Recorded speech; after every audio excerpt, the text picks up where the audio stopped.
involved. A scrappy result for Sprout. Could be a scrappier matchup between NIP and Bad News Eagles. So we move on to our sixth match today here for the IEM Road to Rio RMR. So let's start talking about this one. Dweg, Sweden versus Kosovo. And I have to say that this one could actually be quite interesting for the Bad News Eagles, knowing that the last major cycle was their big chance to shine overall. And as a result, I guess people in the casual space might look at this and think, oh, Bad News Eagles, maybe they might make the run again. However, it probably isn't quite as easy to explain it that way, is it? Not always. We know that for B&E, they're a team that are very solid in the Tier 2 atmosphere, and for them, they're just looking to be on the big stage once again, to go up against some of the best teams in the world, like an NIP that they're going to be playing here in the second Swiss stage. And do you know what I know that I'm going to expect, Jay? I'm going to expect some hard hitting for B&E, some excitement of the CS, and being loud. We know they are so energetic personally, and we can see it on the cameras. Yeah, that's a professional team right there in the huddle, getting themselves ready. Look, they got the little football hands in the center thing, whatever you call it, and they're all ready to get into this server and try take themselves a decent 2-0 record, and quite a lineup to make it as well. Obviously, NIP had a bit of turmoil following the ESL Pro League, particularly with the replacement of adding Alexi B into the roster, basically a few days after they got eliminated from group stage, the way. So NIP not happy with their recent performances, it seems. Who would have seen this coming? The massive transition right now for NIP, a new in-game leader, you're translating all the way over to an English-speaking lineup, and it means that Hampus is now focusing on his rifling, and my goodness, has he been impressive already. We saw that in the opening game against Astralis only yesterday. Yeah, I mean, look, I have some reservations about how well this move will work out for the Ninjas in Pajamas, but against Bad News Eagles, I believe that they probably have a bit more of an edge by comparison. Again, this is a team that hasn't really made too many changes since their RMR move around, or their major move around, I should say, from that previous event. And really, it's just the case that we haven't seen them a lot in the Tier 1 space. They've been competing at the Tier 2 level and having a bit more hit and miss really online. Yeah, for them, they're looking for that next opportunity to get on LAN. We probably expect that they're going to thrive more in this sort of atmosphere just with the team cohesion that they have. You've got a lot of strong players on this lineup. GXX, Flatroo, even Rigon, that core three. We always know that they're able to step up to the plate in these big games. Absolutely. So let's see whether they can step up here against NIP in a best of one. Map Vita's coming up on screen, Dweg. Ancient or Inferno. Both of the teams don't mind floating those in best of ones.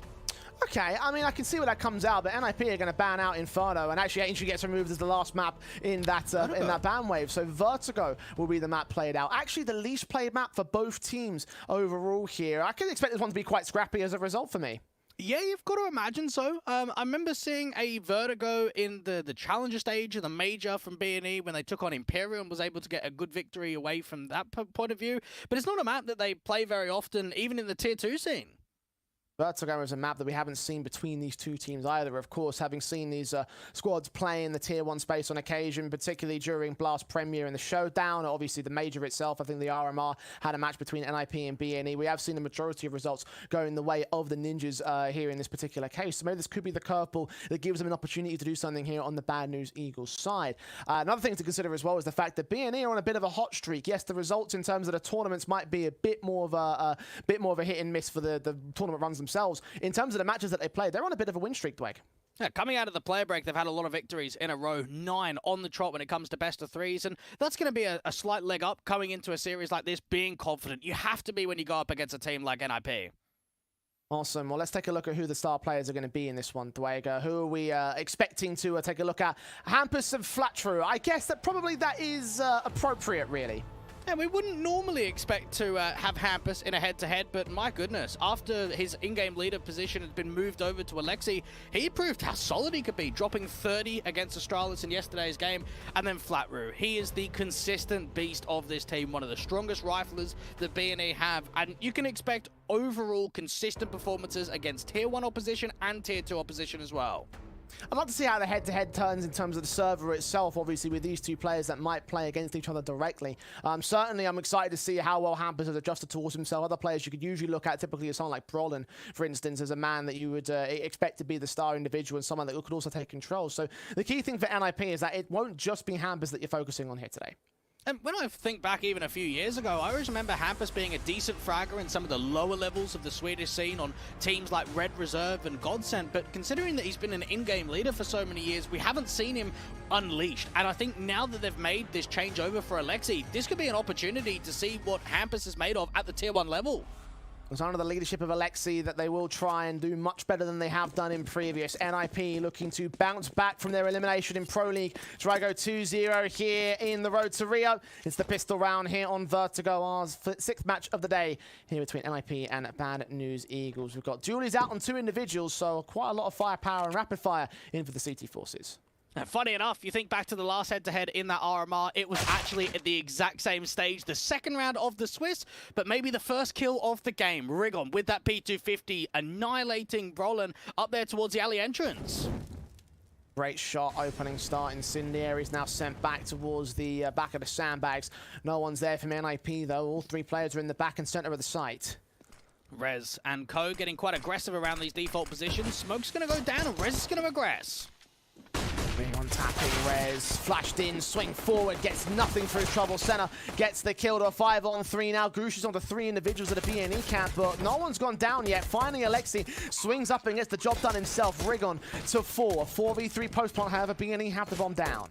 Alexi's going to try and get aggressive, and you can see the way that BNE are just backing off, playing the clock and playing as a unit.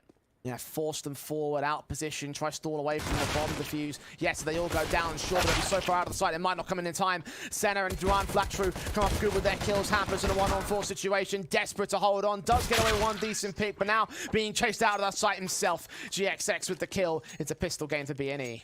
And just the start that the Bad News Eagles are looking for. Try and get that momentum down there on the T side. And we know that for Vertigo of them, 2 wins and 2 losses in the last 3 months against an NIP team of 2 wins and 1 loss. You mentioned it a little bit earlier on there, Jay. Very little game time has been achieved on this map for both of the teams in the last 3 months. Slightly better record for NIP by that. And again, something we've been talking about is the Tier 1 experience. A lot of the results they've gotten have been against Vitality, against Mouse, who obviously a bit stellar in their Pro League run most recently. Come back to that in a second, because we are seeing BNE fast play in towards the stairs. And IP meeting them head on, seeing Esatag get the opening kill, but Senna takes him right back to a 4-on-4 situation. Meanwhile, Flattrue in towards mid, engaging Rez, trying to see if they can drop him on that 5-7 in the mid-control 4-on-4 situation. Hampus tanking a lot of damage, and in general, the HP bars are pretty low for NIP, so they shouldn't last much longer in this round. It seems like they actually want to try and achieve an A stack now and just give the respect over towards the B stairs and think to themselves, we'll gamble on A. If it doesn't work out, we'll just hold on to our weapons, because there's just no way that much can be achieved with this little HP. And this is a style of game that we can expect from BNE. It's quick, it's in your face, it's aggressive. And if they can continue to put the charge up, I mean, you think about the opening 15 seconds of that round, and it's just all out chaos there at the B stairs. Flash is sent over. Incendiary is put down. They try and make their way in towards that B site. Again, no one to resist them. NIP is so focused on the A stack because they've just got such little HP here. Bomb will go down. Retake. I mean, it might be on, but realistically speaking, like if it is, then it's going to be so unsuccessful for the Ninjas, so they don't even bother with it. So save those weapons, save this Kevlar. And to go back to what I was saying before the round had begun, obviously NIP have been playing against Vitality and Mouse and all these great Tier 1 teams versus BNE, who are up against Sinners and Sprout and Masonic, and some of those have been like a bit hit and miss with the wins and losses. So again, the caliber of teams they faced on Vertigo in the past have been so different. And just the LAN experience as well for BNE being so minimal against a team like NIP. On average, all of the players have got about 50 maps on record for LAN for the Kosovonians. You think back to where some of them have played, obviously the Antwerp, RMR, the Major 2. They played at one of those Giraffe 50 Masters events, and even Flatru and Synopsy played at one of the last Asia Minors for Berlin in 2019. Have not seen these guys very often on the international stage. And see themselves 2-0 up. Should be a 3-0.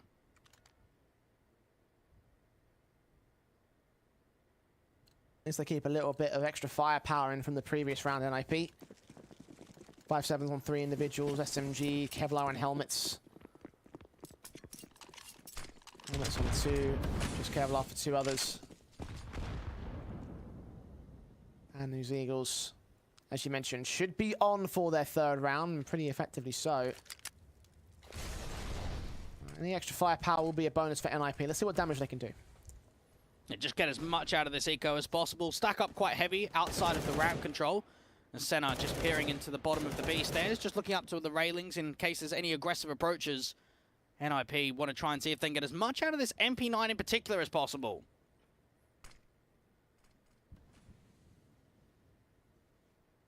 Smoke's on. Grabbing that bomb and trying to rotate. Here's the B play where B&E will look to go. No one on that defensive line. They've got mid presence, sure, but other than that, NIP. Nothing to receive here on the B site. It'll be up to the rotations, which they would have dismantled in the end. Might put S10 to the defense. Synopsy just trying to sell the fake towards the top of the ramp as the Xe goes in towards the B site. Ring of fire, no one here. This should be an easy post plant setup for B&E, even if they have given up a rifle. Quick entry from two individuals. Senator takes some damage. SMG is boosting. He doesn't quite win the fight as the boost gets dismantled very quickly. Senator with a kill. 4 on 4. Bomb goes down. Retake is on. They are going to charge one player forward in Hampus, and that was a suicide dive if I've ever seen one. Dead to rights. 3 left. This should be done. They're just cleaning up the act. So many spam bullets connecting via through those smokes. Alexi B and Rez, the last couple left. And when you consider the fact that they didn't offer a massive amount of expense in that round, you come away with a safe AK. You've got to be happy with that. Upgrade from what they had before. And it's taken away by a jumping shot from the SMG. So 3-0 start here. Not quite saved in by NIP. Can be okay with the damage at this particular stage. Again, it was a bit more of a bonus eco. And the guns can come through. So they do achieve the bottom line. Just knowing that NIP have got a good track record this year in best of ones. 9 wins and only 5 losses. Compare that to B&E with 9 wins and 7 losses. So a little bit more to the tally when it comes to how many games have been played from B&E. It's whether that can translate to the result. 3-0 for the start has been thoroughly good for the T side. And now the pressure starts building towards ramp aggressively again. Brian with a kill immediately on Rigon just before that smoke blew him. Spotted him, sprayed him. Took his head off. Started things off on the right foot here. Bad news, Eagles. Down by a man. Brolin just trying to see if he can escape. More spam going down towards that bottom of ramp position. B&E looking to try and see if they can find some leverage to get a trade back. Even that molly to the right-hand side. That should force Synopsy out to the open, at least be a little bit deeper. Lean in, sprays back, flat throat. 37 HP as he takes that damage. And Rez will continue prodding away, trying to see if he can catch that man off. Awkward engagements, bullets getting real close towards the kill. Meanwhile, Brolin getting real close to the T-line. A gap in that smoke at top to play with. He'll spot one, take the kill. Synopsy dangerously close there with that bomb. Re-smoke on, is still going to get spotted, is still going to get killed. 5 on 2 now for NIP. Just feeding themselves to Brolin. No utility up onto that sequence. That re-smoke could not have been timed any better. And Brolin comes away with so much impact. You now start thinking about what the response theoretically could be here for Setter and Flatroot. They don't have much control at all. They need a fight to even get the bomb back. Incendiary sent down again to suppress for even more time. 30 seconds left for Bad News Eagles. Flatro's still low HP. Red's hoping he can finish off the job here. B&E are going to back away. Hold on to their rifles with a save. Our first round goes the way of NIP. And we saw a LAN being attended to quite recently for B&E in the local Czech scene, taking on Sinners and Eklot in the semi-final and grand final respectively, taking home that trophy. Trying to see if they can add a little bit more to the repertoire when it comes to the team overall. For NIP, that is a clinching sort of round. A lot of damage done from Brolin, no casualties at all. That makes a statement.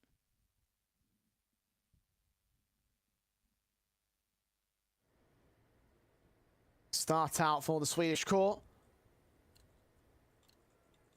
Bad News Eagles.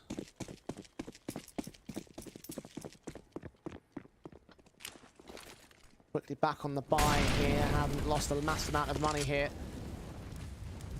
Very early doors still, but the economy was bolstered, so see the AKs back immediately. Now AWP for NIP in the meantime. While AK saved to be running a bit more bonus firepower. Alt leans in towards mid, where it might be challenged by some individuals. Now, this vertical crossfire could be dangerous, and it's going to be just a dry walk swing coming through. Synopsy to be the first one to drop, and Flatroot has not decided to swing on the contact. Backs away instead. Alexi B takes the forward face at the edge of the stack, hearing all these footsteps, knows that the smoke's coming in, and this player must be around the corner. Looks to try wrap said corner, but doesn't quite catch the kill. Molotovs and nades will keep him away. And Tag didn't quite see the man out towards there. The smoke in the way of Rigon's boost. Will start to fade. The man will make some noise. Spots ahead of that flashbang coming in from the CT side. Perfectly timed to bail Tag out, keep him alive. And now the T's are forced to move forward again.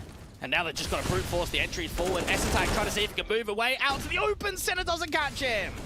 Great flashbangs keeping the CT's blind. 5 on 3. Needs to convert some kills. Indeed, Rigon will burn Esatag. Flatro comes up alongside Rigon's trade. Rez forced to respond to a 2-on-2. Drop that bomb. Rigon extends forward. Dry face costs him his life. And it's GXX alone. 22 HP with the open and 1-on-2 scenario.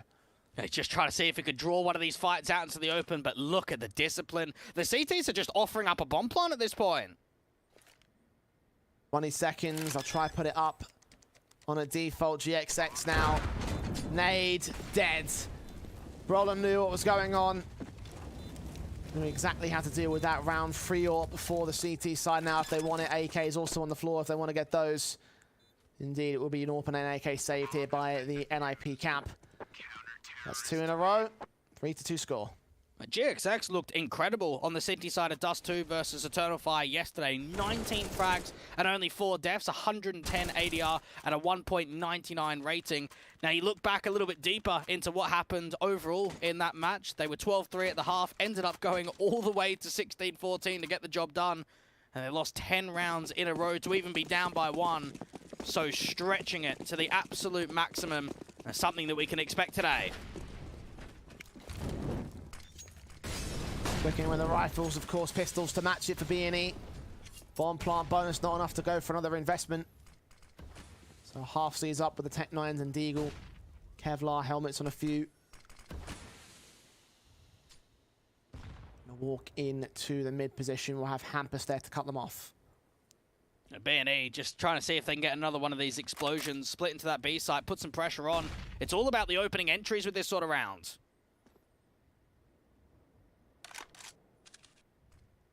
Waiting on the utility to come out towards that mid position. Hampus ready with the Incendiary to block them away from Scaff. Gap in that smoke as well for Rez to abuse. So Alexi will rotate back, try and join his teammates on the B site defense.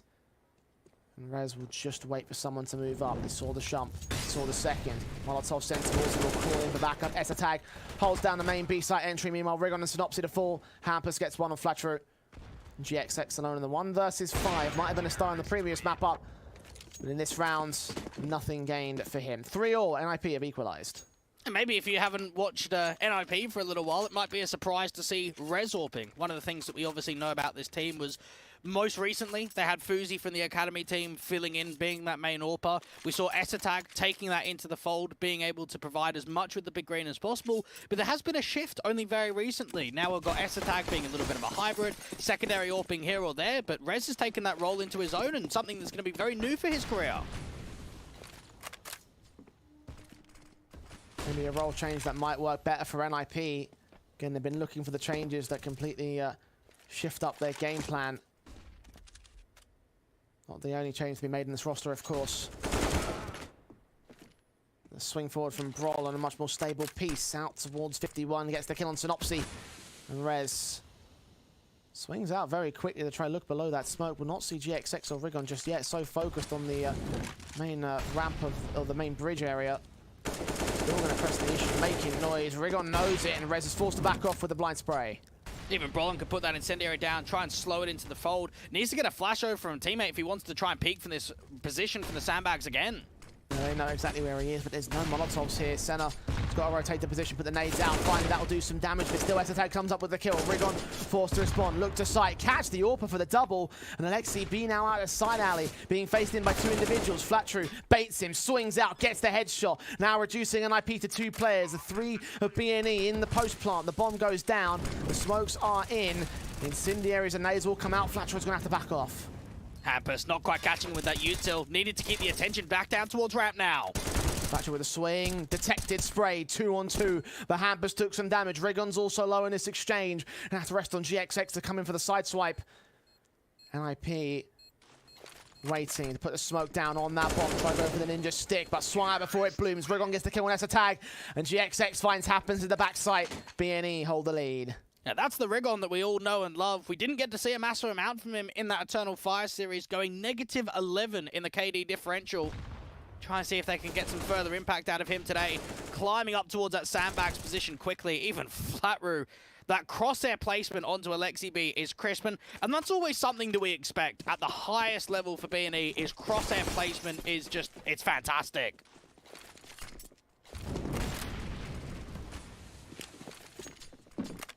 Advantage maintained by the Kosovonians. NIP fighting for the ramp control again, going to try and take an advantage from beyond that smoke. Rigon take the 36. It's a small start, not a kill. Synopsy putting the lurk smoke up towards the top of the ramp. The in-game leader on the B&E side yet to get a number up onto the board. 0-5 as of right now. Trying to get some more support from the riflers around him. Brolin, we've seen how successful he's been when he's got aggressive to the bottom of the tarps.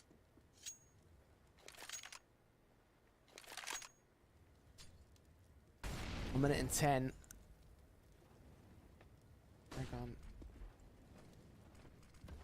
Way up the stairs, up the ladder, into the ladder room. Also GXX to try and prod towards mid. A couple of players there to receive them. They're being very passive. B&E trying to see if they can catch a timing. This SMG is going to have to be careful on how aggressive the approach is. Needs to try and get a crossfire set with Hampus. Flash in.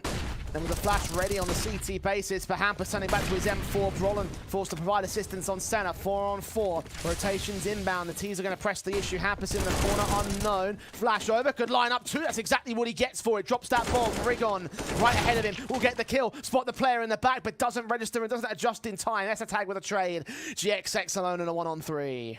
That was quality coming through from Hampus. Look at what he does there, Jay. He puts the incendiary down towards that Guardian wrap-in from mid and focuses attention out towards the top of the B stairs. And as soon as he realizes that re-smoke comes down, bring your attention back over. Look up to the top there at Guardian. Allow a couple of kills to flow into the mix and just hold for so much time. Allow Esatag on the rotate to get involved. Brolin down there from City Spawn doing well. And NIP find their 4th round. First tactical for B&E. I think first one called in this game in general, I believe. First moment's respite, of course. This one has been a bit of a back and forth affair. Yes, B&E got the start with the pistol and conversions. NIP bounced back, and we've been back and forth for a few rounds now. No signs that a war of attrition will break because the AWP staying in for GXX indicates there might be a force invest inbound. It will be a weak one though. Money's not fantastic for Bad News Eagles. Have a chat with Stickle, the coach of B&E. You mentioned, Jay, that we haven't seen roster changes from B&E. And one change that they have made is a new assistant coach of KJ, the Canadian. An analyst for Liquid and TSM back in the day. Try and see if he can help them with the preparation coming into these games and then Stickle to be the man of the moment during the games.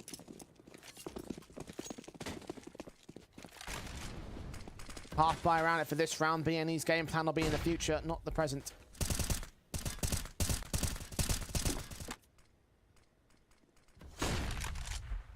Flashes in against them. The AWP will not be allowed a simple pick above that smoke. Nade actually sent right towards him. A very nice lob there from Rez. So already a back foot for Bad News Eagles.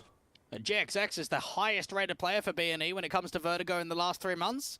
So to see him down at 2 kills may not be encouraging as this best of 1 continues. They'll have to try and get much more out of the big man because we know his capability.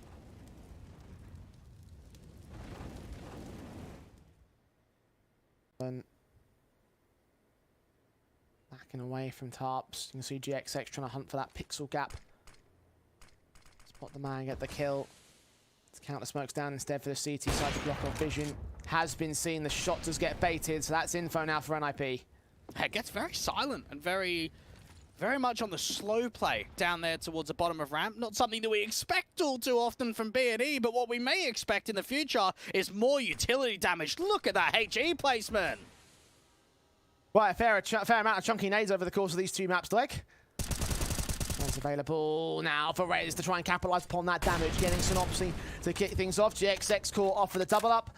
5-on-3, and look at the HP bars. Bronze going to burn center from beyond, and even contact. Kill on Flatroo, triple up for Rez. Quadra, yeah, just about.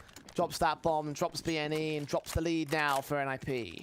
And one thing that we have seen in the previous head-to-heads, Jay, even if it has been 5 months ago, is that they've been quite competitive. You think back to the Inferno result, went to overtime, the Ancient result, 16-12, the Ancient result at the RMR in the second round of Swiss, 16-11 as well. So expect quite a tight game when it comes to the scoreline. At least that's what the history books tell us.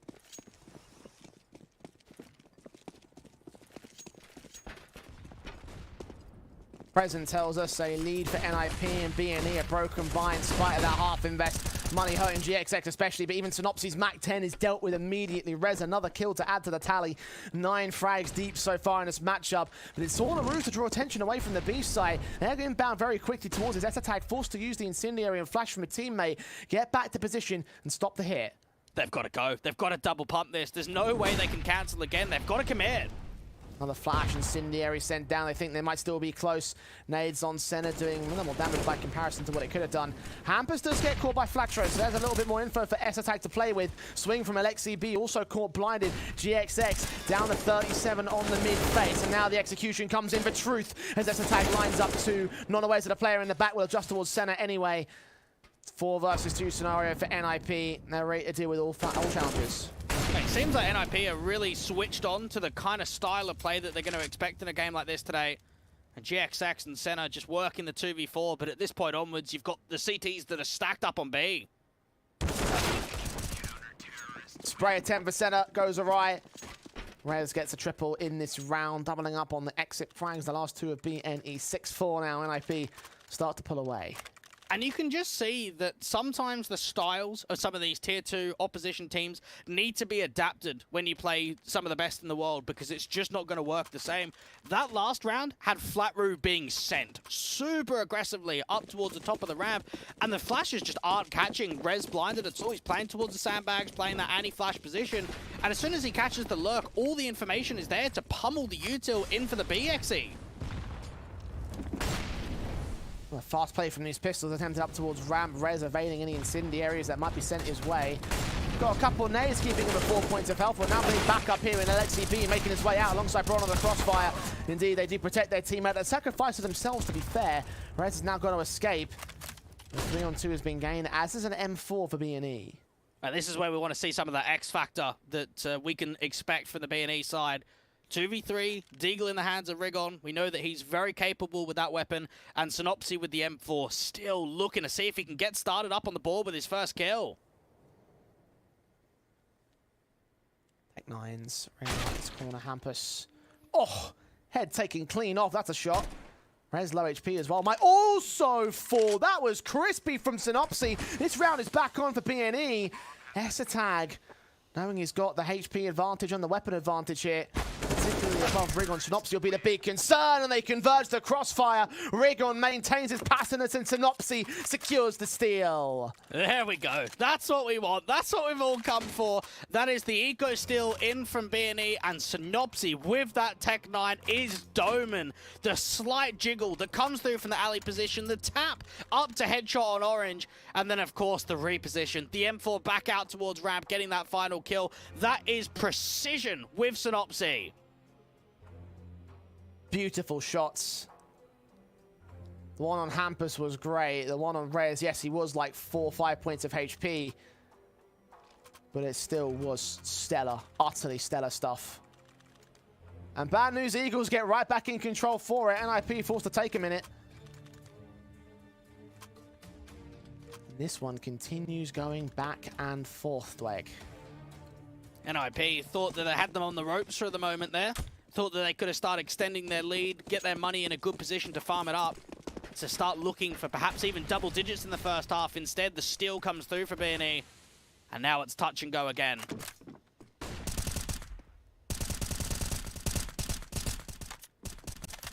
Line behind smokes, BNE going to bait all those bullets, knowing that those players must be up there. They have forced forward so many times here in ramp. Flashes, Molotov sent over. GXX going to watch the sandbag. Expect there to be some sort of facing the CT forces. Minute and 20, and bad news, Eagles will press up onto the ramp default.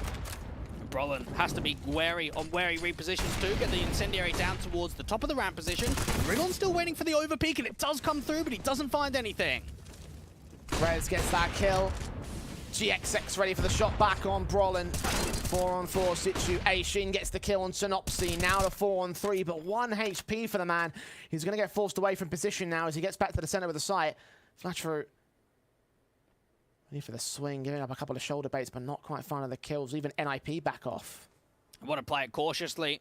They've still got a couple of smokes to work with, and for B&E, it's all about the contact once again. They've got to look at center to start creating some space, and GXX to do some work with the AWP at the sandbags.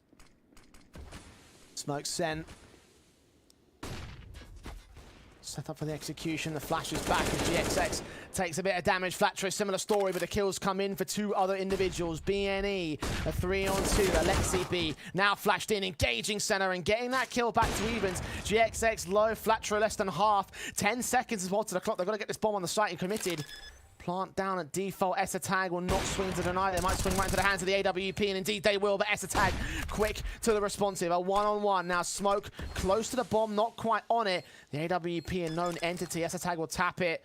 Is he going to stick the whole thing? Looks like he will. GXX thinking it's going to be a face, but he has no idea that he's about to lose this round. 7-5 for the Ninjas as Tag just held cover and held face. And that's a very good communication of information in that sort of stance, because they know GXX is low and he has an AWP. So that kind of means he's not going to try and fight you down. He's going to play super cautiously, wait for a double tap, maybe even a triple tap until he peaks. So with that information in mind that he's low and he's got an AWP, just stick it, mate. You've got a smoke to work with. That's really well played there from Tag. Knowing the AWP was in play and all. Information played to perfection for NIP. Tactical now coming up from BNE this time. Second used in this game for them. Should be able to scrape the buy together. It does look a little bit awkward, but there's enough cash to drop weapons, and of course, the saved AWP assists in that regard. Head Kevlar, no major limits. The bad news Eagles, of course, NIP took a ton of damage, so their economy is yet to truly recover, despite being 1 away from the half. The trio of mix of Flatteru, Synopsy, and Rigon participating here for B&E. Their ex-teammate of Tutson playing over from Fantasy. Some more of the ex-teammates coming into the fold here at the RMR. Lot of intersecting stories here. Some very fun ones that we could chase as the tournament plays out. A very fun nade again from Tag right at Rigon's feet. 16 HP. Nade placement has been something of a beauty in this matchup. Senna, however, does get the opening kill against the CT line. Molotov sent to backside, not towards quad. Actually sent towards the back of the back position. No one's going to check Campus here. He's going to burn. Still look for a player in the back, relying on Lexi B to get the opening kill. But one player's pushed up forward to the T side, unsupporting in the Campus kill. Finally, Synopsy gets that trade, but both him and Rigon are extremely low and down by a man advantage. Rigon doesn't know about Alexi B on the left-hand side of the smoke. He's going to have to try and find 2, but he looks the left-hand way and gets caught on the timing. Synopsy now down on 20 points of health, has to make the miracle happen, engage into this first player, then get the bomb down. Not to be. Hampus with that hold out towards the back of the quad, did damage, got information, and wasted time. Set NIP up in that round. That's the half gained. Not accounting for quad, though, was the big mistake that Bad News Eagles made. Hampus allowed to run riot in the backside. It means that the economy gets knocked back a peg here for the T's. Half investment with a hero AK. Even though the sample size is small, Jay, both teams have a better track record with the round win percentage on T side. What does that say going into the second half? Because I'm looking at this for NIP, and I'm picturing a 10-5. I'm with you there, honestly. SMG for Alexi B will try to pick apart all T side elements. One concern might be Senna with the helmets. Everybody else, probably a bit more of a formality. I say that. Senna rushes him down with the Tech 9, gets a double. Already seen Tech 9 plays, and the AK comes up good now for a 4-on-2 situation. Maybe 10-5 might be a bit of a stretch now. NIP, cast is cursed by Dweg. BNE should be up to 6. And they've done well with their stills, I'll give them that much. This has been 2 from 2 on the half buys where they've come out massively with success. And I'm starting to get a bit of a trend here where Alexi B is getting caught off guard quite a bit with these mid pops. Anytime they get super aggressive in mid and try and wrap into B, he's either too aggressive with the MP9 or caught rotating back over towards the elevators. That's happened a few times now. One punishing point that B&E have utilized, can utilize here in the next round, in the last round of the half, of course. We didn't see Brolin, so he remains safe, just about. Not being hunted by those wall bangs. So indeed, that is going to be that 6th with 2 rifles staying in play. And for NIP, very important because the money is a bit of a wreck here. B&E relying quite heavy on some of those still rounds to keep this game competitive. And for NIP, looking long-term, seemed like they were going to have a very solid first half. Now we're looking at the potential of only an 8-7 at best. Look at the buy. Not ideal at all. They're going to have to get as much out of Brolin as possible, and Rez for that matter. Nice nades. Brolin tagged. Chunked down at just over 50 points of HP. It's one M4 that might be worth passing off to a teammate. Rez's other M4 set in towards the sandbag position. I'll boost up Hampus on that for Mars here. Try to see if they can get him up. I think he might have heard that. In Mars potentially by the incendiary sounds. Meanwhile, in mid, B&E start the walkout. There's one man to receive them and defend the A side. That's Alexi B. It's the search of information, which is going to be important in this round for B&E. Get themselves some structure to walk in. And now, even that wrap, this is setting up to be a round over. Back turns. Kill not quite found. That nade should do it, though.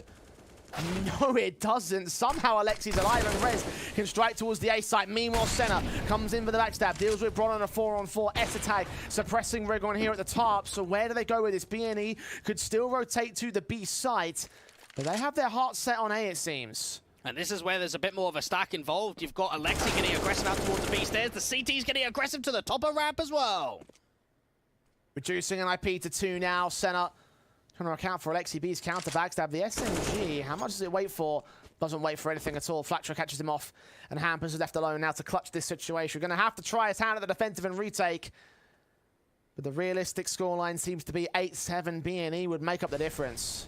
B&E have put on a bit of a show, and that's what we're all hoping for, to keep it competitive against some of the best teams in the world, against the Tier 1 competition. The idea that they've managed 7 rounds in this first half has got to be looked at as an achievement. Hampus trying to get as much out of this clutch as possible. Know exactly where he is. Players on the bomb side. GXX is going to drop him. 7 rounds of B&E. I think they've got to be happy with that. It is NIP that have the lead in what has been a back-and-forth game and a back-and-forth first half. I imagine it might be back-and-forth for the second. We'll find out when we return.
Tell me now why you want to wait.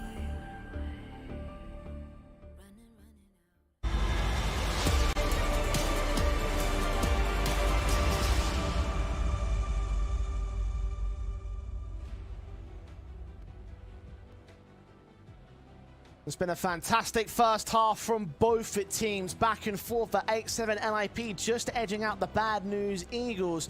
And as we go to the second half, how much momentum can carry on here, Dweg? You've got to imagine quite a lot. We compared the series of what we saw yesterday, 10-5 at the turn of the half on the CT side for NIP, and 12-3 at the turn of the half on the CT side for B&E against Eternal Fire. So both teams have come in with some very respectable first halves and close it down in the second. This time around, it could be a brawl, and I'm expecting that to be the same. You say 12-3 over Eternal Fire for B&E. That matchup ended 16-14 for B&E, so maybe there might be a bit more of a stall situation here. The fear of that for the Bad News Eagles. Pistols getting started and going live with initial contact out towards that B site. NIP now on the T half with the Glocks pulled in. Util for Rez and Alexi. Default pistols for the Bad News Eagles the same. It's a very slow approach to the pistol. But this is just a retake A setup coming through for B&E where they're going to stack up on A quite heavily. And if it is a B site lean, then let's bring all of our players back over. We've got a kit, we've got some util for center. So you'd imagine for NIP, this is going to be a post-plant 5-on-5. Molotov sent over towards the back site, of course, to clear out any common positions that the CTs might be holding from, but they're about to find out Tenopsy, the closest player, all the way back. It spawned, turned away from the face that was coming in from Brolin. The bomb will get planted. The retake will be on. They have a kit in play. And they need these nades to be absolute perfection. Got to drive these Ts out to the open. Smokes incendiaries will try to discombobulate the main front of the T-side forces, but Brolin draws out first blood alongside Rez. Flattrue forced to trade, but they're all falling apart for B&E. 3 for 1, 3 for 2 trades. Hampus chimes back in with a double and closes out the round for the pistol for the Ninjas. And you could just see there for B&E's perspective, they try and get the molly down to the site, the smoke off to the top of the stairs, and just start raining in. But it's the amount of damage and distraction that gets pulled from that quad angle from Brolin that assists NIP in that round. They can start allowing a little bit of chaos. You've even got the player of Hampus getting aggressive up towards the generators, really starting to close in the distance, and making NIP only 1 round away now from double digits.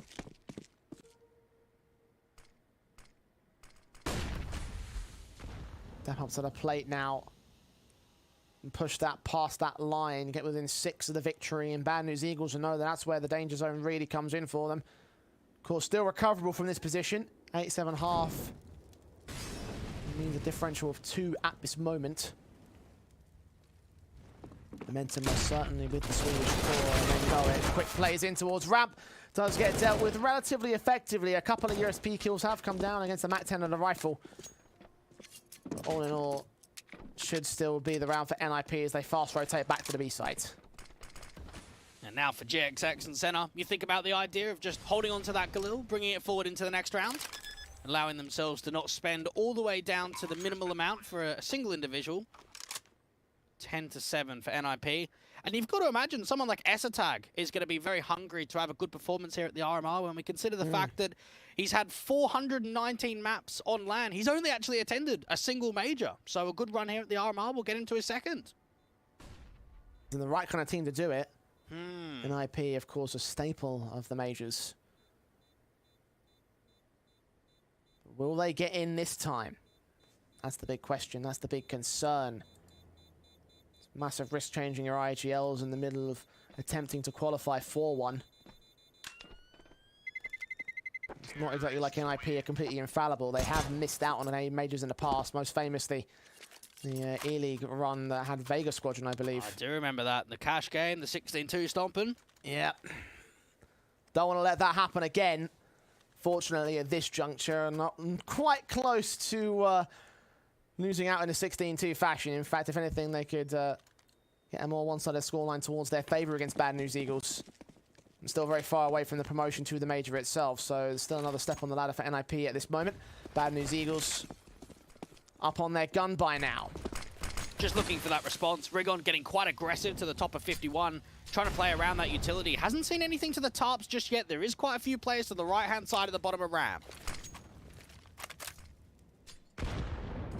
Smokes sent in, nades down, GXX watching with Rigon, Alexi D looking to swing, flash forward, spray is all over the place! Oh no, Alexi! Thank God he's got Brolin to get the double up and maintain the advantage for the Ninjas. A-site under siege, Synopsy can't quite hold from the back, suppressed by flames and smokes and now get forced away. And for B&E, they've got to make a tough decision here, whether they brute force through those smokes or give the respect to the bomb plant and play the retake. Could have been near disaster for NIP. Bad news, Eagles still going to try and make it so. Flash forward, Brolin, blind by the flash, still gets an Opsy. Flatcher will fall as Hampus connects his kill. And Senna is left alone, 1-on-4, got to save. And I think if you look at the positive in that situation, it shows how vital the util was there for NIP. Yes, it was a struggle. Yes, it was a whiff for Alexi. But because that flash is so perfect and they've already got the information with spotting the barrel of Rigon up there at 51, it means that Brolin could come through with the assistance, get that trade frag, and just continue doing damage up to the bomb site directly. For B&E, this is worrying because you need to get off to a good start in this second half, and instead it's been a rollover these last few rounds. I have to say, thank God that Brolin was in the server for that round because that could have gotten very awkward from the start. Triple in the end. Not quite top fragging for his team. 3 behind Rez at 18. But for that round, he was the difference maker, and NIP keep themselves held. 11-7 at this juncture. Bad news, Eagles yet to start on CT side. Only 3 rounds deep. Might have even further concerns here for round 19. Hero M4, round a half bye. Set up, trying to make as much happen with this sort of buy as possible. And you consider the idea, you got 1 M4, got a couple of upgrades. I'd like to see something a bit more gambling, stack heavy, try and regroup as many players together as possible. We've seen how much consistency Rez and Brolin have brought across the board. It's where that consistency is going to lie come on the B&E side, because I'll tell you this much, Jay, I did not expect Senna to be the top fragger for B&E in this game. Well, right now he is. Synopsy attempting the Eagles shot, gets domed in by Brolin instead. All-important fight to start. Rez goes down to center as that M4 does find its engagement. Now 2 players on the B side, crossfire, 1 man on the rotation back. Flatcher has evaded Alexi entirely, does get that Deagle headshot, captures one and drop the bomb. 2 kills more to gain, but 2v2 as Hampus trades. Rigon in the backside seeing they sail right past it, but also one connects. Awkward space from Hampus again come through, but Etag has control. Probably a lot more damage than NIP were expecting, but a round for them nonetheless. Oh, that gets super tense once again. And I think it shows how dangerous B&E can be on these half-buys, on these ecos, trying to get another one of those steals forward. 12-7, 5 rounds the difference. And I'm probably pinning it at this round right here, round 20. If B&E do not strike with a round victory, I think it's done. I think NIP have just got too much money and momentum behind them to start running away with the last few rounds to close this best of one in a one-sided fashion. I reckon I'm with you there. B&E have got to get some success relatively soon here. They've set themselves up for a potential swing. Again, economy is in the toilet for NIP. Money's okay for now. The broken buy will come through in the next round, and after that, it could be full reset, but they just continue to find these opening picks. Brolin on Rigon, 5-on-4. You can feel how much pressure they've put onto Rigon over the course of this entire map of Vertigo. Synopsy trying to see if he can do some damage, spot the feet for Esatag. Down to 16, that's a lot of damage, while Brolin still holds the area of the Tarbs. Expecting a swing back from the alley entrance, but B&E will not give him that. GXX gonna watch and wait with the position held from passive rather than extending forward. Incendiaries will drive them away. Brolin might be forced to reposition, as might GXX. He's not taking damage, actually. The flashbang will force him back. Swing forward from Brolin, gets that kill. 5-on-3 now. B&E just have to stack up towards this A site, have everyone here. Are they thinking of backing off? They've got to make a decision. Looked like it was going to be a safe call for the moment, then instead of setting up the boost on Synopsy. Detected by that AWP, and Rez just locks on and executes with sheer prejudice. Flatcher did catch 1 trade in that one, and getting the secondary kill as well, but not quite the triple. Hampus trades it back. It's on the center to get a triple of his own. Gets 1 player on the center of the site. But now hunting around for Brolin and Esatag. Can't see either one of these individuals making a bit of noise. Swinging up slowly. Brolin Lucky he didn't get tagged on that one. That would have been enough percentage to try and commit towards this. Defuse will not get stuck. Brodon will catch his triple. Another triple for him. And a 13th round for NIP. And how many times have we seen this over the course of today and even yesterday, Jay, that teams have quite a lot of competitive nature. We come into the second half and it's just a sweep. It's just a rollover. We saw it in the K23 game. We're now seeing it here against NIP and B&E. Not much to work with at all. Brolin, he has been deadly with some of these entries up to A.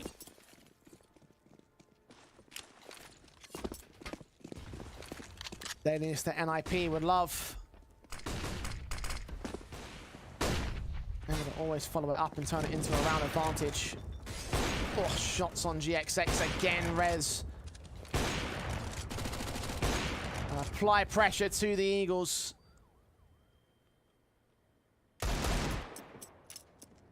Doesn't quite find anything more than just that damage for now.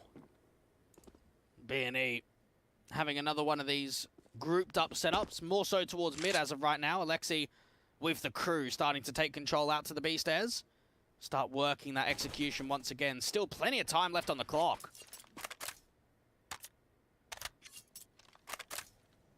Sending with his M4. Snap back alongside GXX. Smokes come down. Flashes forward. He tries to take an early engagement and get that first frag for the Bad News Eagles. They're going to need it at this stage. Senna doesn't know whether he should overswing or not. Needs to be able to find as much impact out of this M4. Now the X's coming. Molotov's in. Senna still sprays, holds his nerve, but burns alive. Losing that M4 crucially for the CT side. Fletcher is right behind him, playing off the edge of that smoke. The flashbang does come over and doesn't do much for it. He will get hampers, but he finds a kill in the interim, and Brian was there for the trade. A 3-on-2 now with Deagle standing alone. Rigon now in the 1 versus 3. Smokes will come back and he will hunt for Etta tag, knowing that he's close on the center of the site. Should get a bomb plant. But a 1v3 clutch. Rigon, we need a special with that dig. 1v3, trying to work around the util. And knowing that there was so much invested into this buy. This is not the outcome that they were looking for at all. Brolin out to that quad position. The other two T-side players towards the left-hand side. That's at least the start. To get the follow-up and then the triple. SMG against SSA might be nice.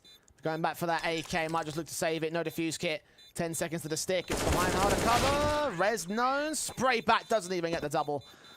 That's 14-7 now. NIP running away with this one. Bad News Eagles in the half switch. We talked about that first half potential for both squads. And then I brought up the fact that, again, it was a 12-3 against Eternal Fire, with Eternal Fire turning around 14 rounds at the end of that last best of one. And it feels to me like history is repeating itself for the second time here. It's just a shame that it's not more competitive than what we've seen, Jay. Just when you take into account what we saw in that first half, and maybe they were banking on the steals too much. Consider the fact it's a 14-7 scoreline. B&E won, what was it, 2 of those steal rounds and 1 clutch. You start taking that more into the equation, and when we look at the clean rounds and the ones that were more thorough, they've actually been quite minimal. Haven't seen many of them at all. And this is an NIP team that have come in very drilled, very disciplined. We've seen a lot from Rez, Brolin in particular on the T side, Hampus with his consistency. And for B&E, if you want to try and get some of these upsets, we've got to see the star players. And unfortunately, Flatroo, Rigon, and GXX, we haven't seen in the limelight. Vincena leading the charge, but even GXX, 8 kills so far. Synopsy on 4. Real laggards here for the B&E camp. Even though Alexi himself is on 8, that's more than the one frag of B&E, plus all of his teammates. 21 kills for Brolin, 20 kills for Rez, impactful ones at that. All sorts of bonuses and opportunities going the way of NIP. At least the nades have started things off right for B&E. Brolin getting flashed off for the angle. Not a peek coming through from Rigon. The spam coming ever so closer. It seems to be another lean in towards the A site for NIP. Trade blows with the HEs here on the T sideline. Rigon will take a little bit of it, but not quite get the kills here. First minute tick by, 55 seconds on the clock. Try and hunt for that pick sooner rather than later. Rigon flashed in, Smokes utility traded back and forth. Brolin still try hold his lonesome against Rigon. Molotovs will drive him back. And now that it's got silent, B&E are second guessing themselves. Is it going to be the A play? They've got 4 here with the aggressive setup from Senna. Flash over, Rigon catches that directly in the face. Undetected though, secondary flash around the corner. And now is a dead man. Roland will not whiff that spray. 5 on 4, making it 3 with Hampus' follow-up. GXX is trying back in with a decent trade. Backups on the way, and GXX doubles up. Synopsy, low HP, is forced to back off himself. Swing back on Hampus could yield a decent kill, but Rez will get that bomb plant in. AWP is close up on the bomb site, and Senna will capitalize upon that with the M4. 2 on 2 now, and they got to extend out. Look for Alexi, see his head. Hampus, low HP in this exchange. Alexi's got to take first face against Senna.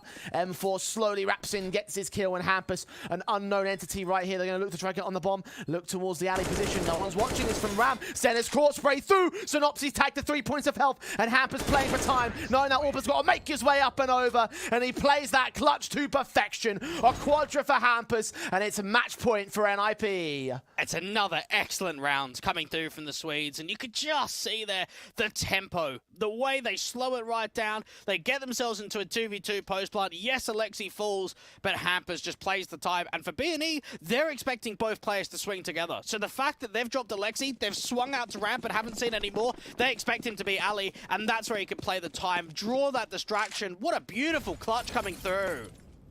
When B&E felt like they were finally going to get started on the CT half, it all comes crumbling down.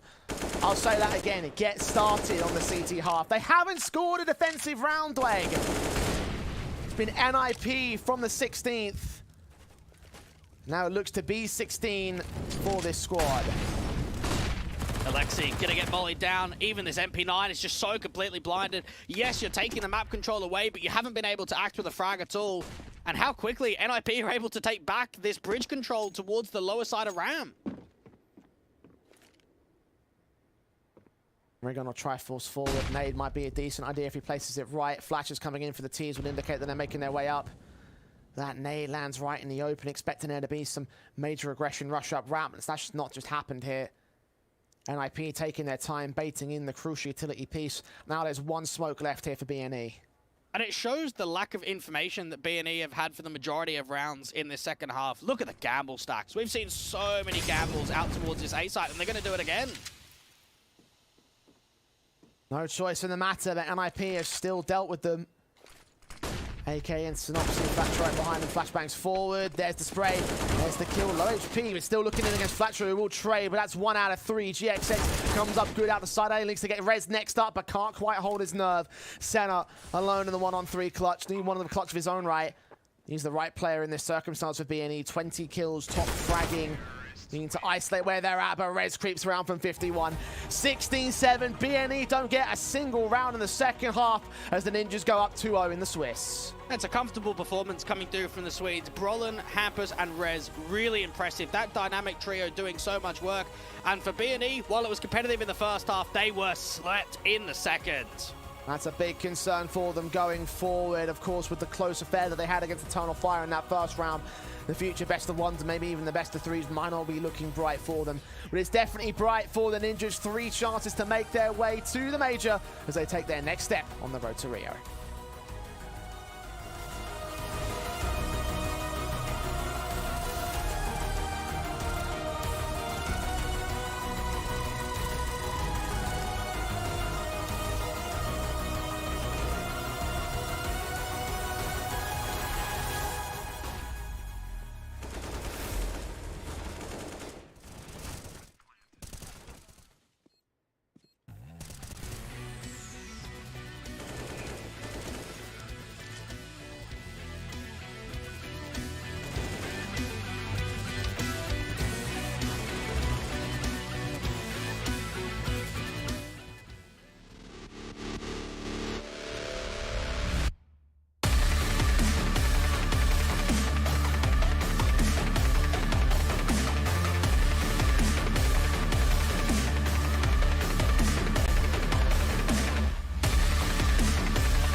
Truly a decimating T-side half from the Ninjas in pajamas. They scored a total of about 8 rounds in a row to get a 16-7 over the Bad News Eagles. I really am disappointed to see that things that didn't quite work out for the BNE side, because we thought this could have been a very close affair in the best of one, but NIP proving their dominance and proving that they have come up quite far since their group stage elimination. And the man that might have made them go quite far is, of course, Alexi B, leading the charge and now joining us on the call to talk about that win and talk about the RMR. Mate, congratulations to you for the victory. Seemed extremely solid from your side. What's been going on in these few weeks that you've been in the team that's allowed NIP to come out this solid so far?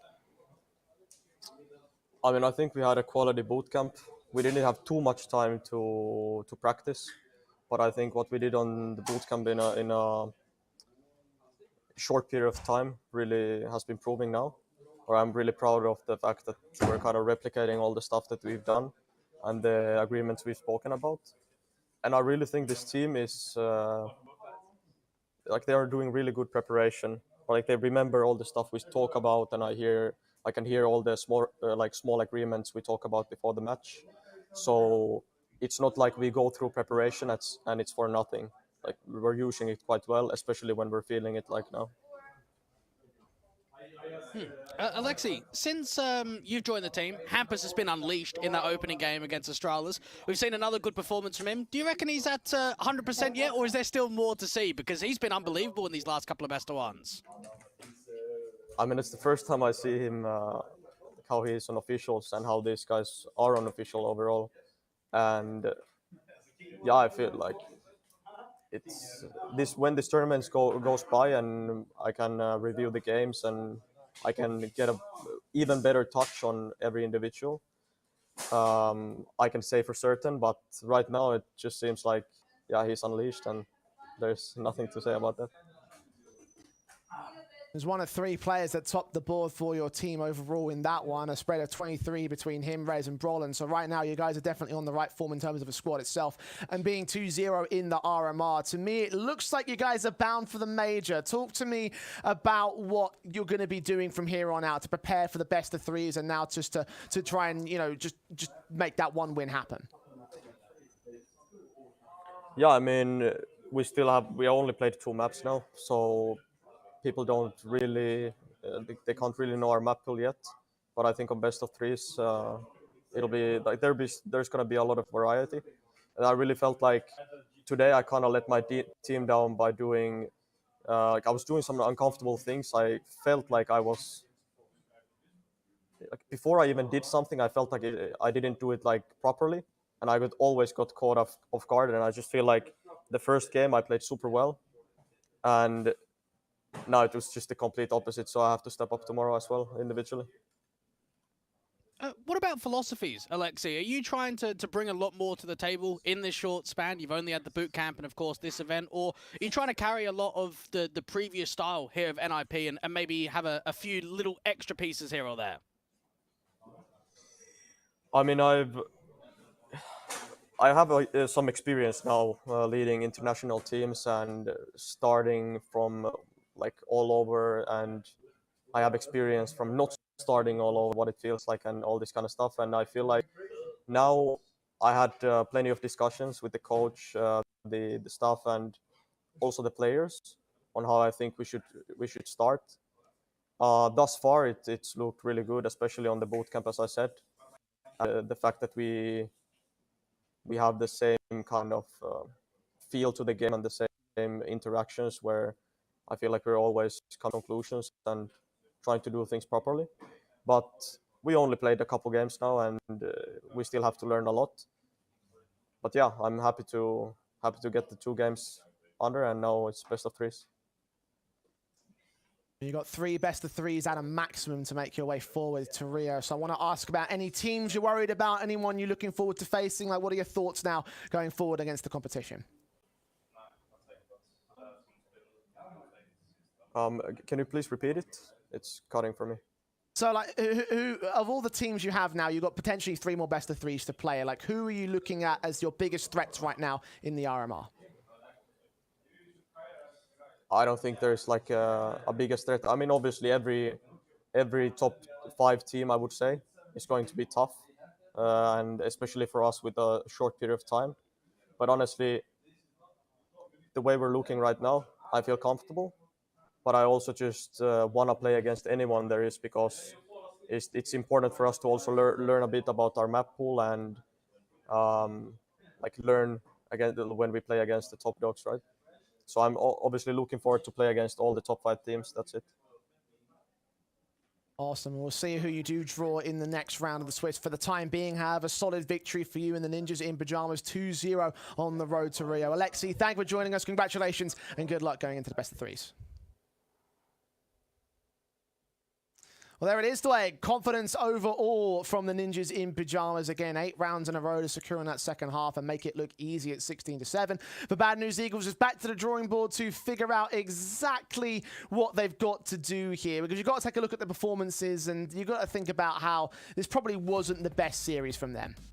Yeah, for B&E, you've got to imagine that looking back at that second half and thinking, okay, what went wrong on our City side? I think the first one is a lack of info plays. There was a lot of gamble stacks. Maybe didn't play as confident as I would have liked to have seen. More of that aggression, fighting for the top ramp control mid-round might be something that they have to try and adapt moving forward. But for NIP, I mean, one thing that Alexei mentions is the map pool. We have no idea what their map pool looks like. So that gives them a huge advantage, because teams don't know, where do we even pick? Do we pick to our strengths? Do we go middle of the pool? We don't know how to play against NIP when it comes to the 7 maps. Well, I'm definitely looking forward to seeing how you will rate them when it comes to predicting best of 3 vetoes in the coming few days. But for the time being, we're going to have to head towards a break and look at our best of ones as we continue on with our penultimate match of the day. From Sweden to France, the Falcons are in action against the European Knicks of Ents, who will now look to try and take their own 2-0s on the road to Rio. And stick with us after the break.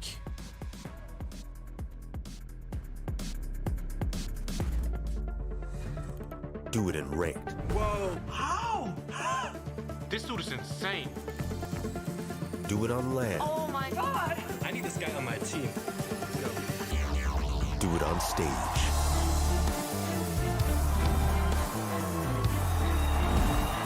Do it all on an Intel Extreme Master certified PC. Game like the pros.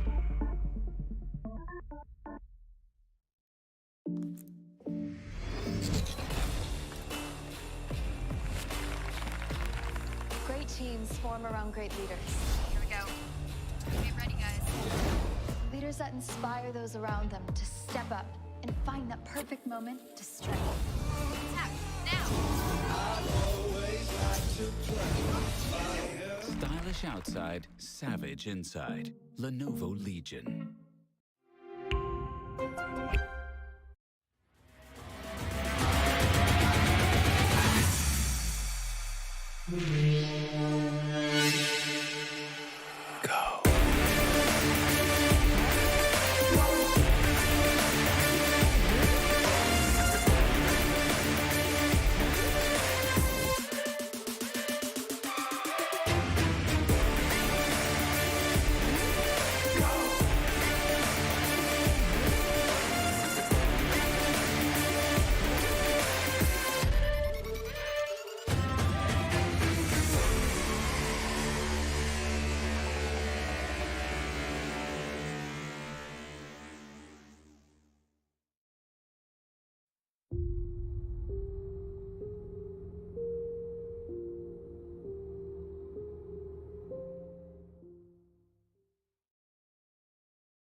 We charge forward with our day, we charge forward with our match, and Ents and Falcons will look to charge forward with their run here on the road to Rio. Only one will make their way forward as a 2-0 team. The question really is who?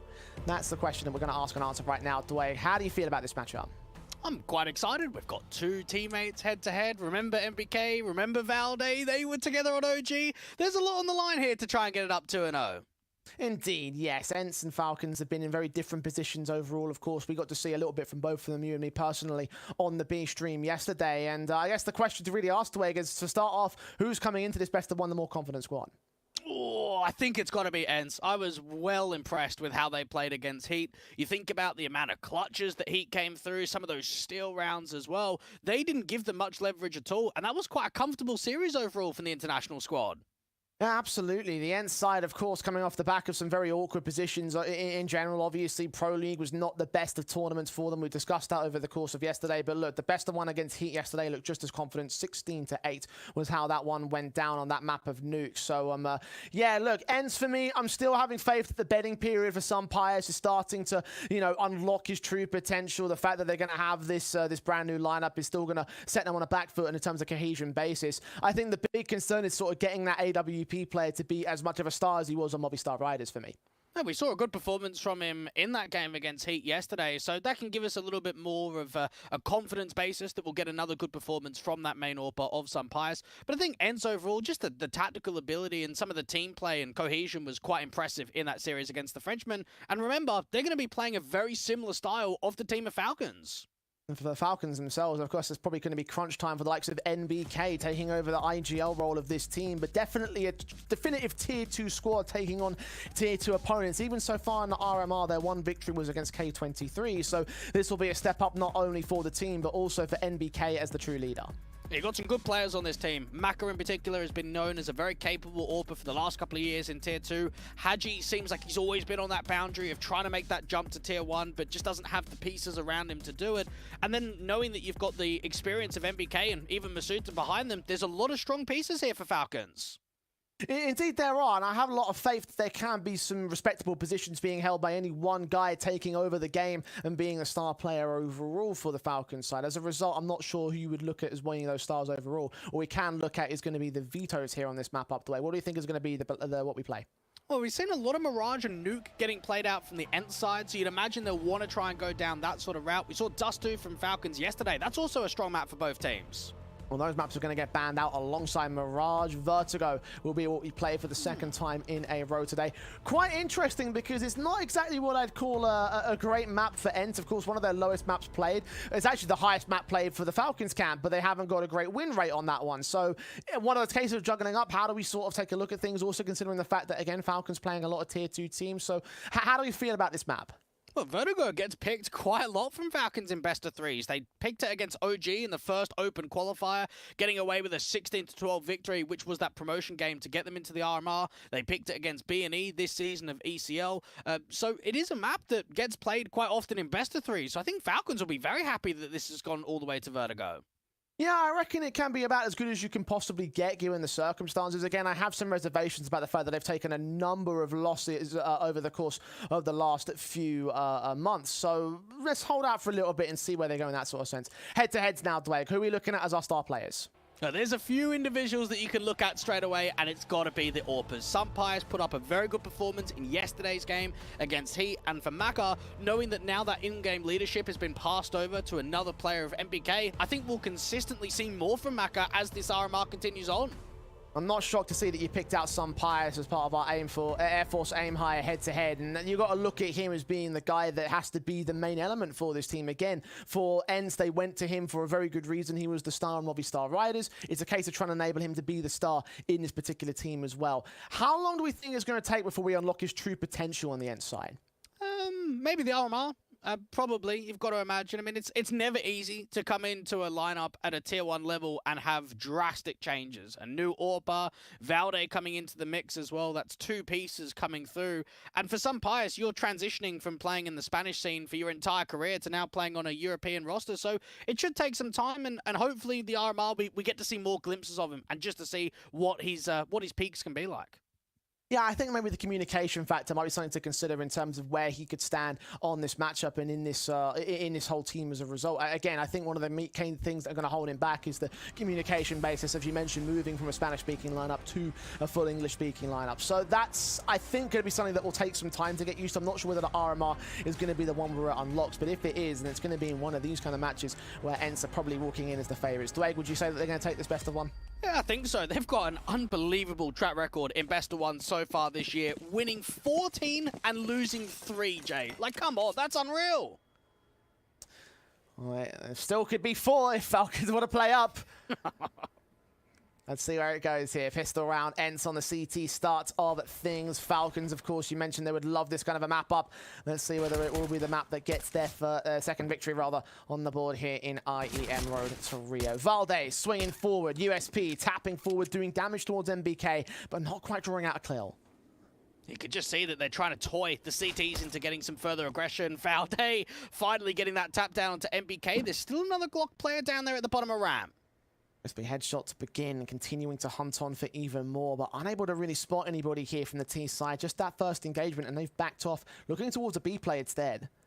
I know that you've got your util down for Mako. Those flashes are going to have to be absolutely perfect, even to spot out this first player in DR. Taps on, not headshots, just damage being done. Masuta turns on Deer and does find Martin the same. Python rushing back Snappy, who does fall to Hadji's part of Maka engages some Pius, and Valde in a 1-on-4.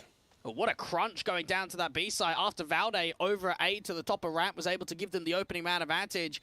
None of those anchors even struggling to be able to get away with one. Valde tried his best to get the retake on. There's one pick found, looking to hunt down the next. Maka's made his way through the smoke. Does about evade Valde. Good shots back on towards that one-man. Maka forced to run away and does lose his life. Masuta's extremely low. Valde's got a kill and he's caught the clutch as well. That's a full-on ace for ENCE to kick things off. How has that happened? My goodness, how has that actually happened? That's a 1v4. That looked like it was done. There should have been no way possible that Valde wins that round, and somehow, Jay, he makes it happen. That's even better than the chopper one. I don't know about that one, mate. We've been blessed with 2 fantastic pistols today. Beauty of a round. ENCE already involved when Falcons felt like they had them on the ropes, almost knocked dead to rights. That is a hell of a clutch. And that should have just never been possible. And it perhaps shows that Falcons are just getting too aggressive here. Rather than playing the post plant, you've got Maka charging down towards CT spawn. They could have played it so much more carefully. And instead, that's come to back them so hard into a corner. Well, at least Falcons got the bomb plant, so we will be seeing the rifles. The force will come through.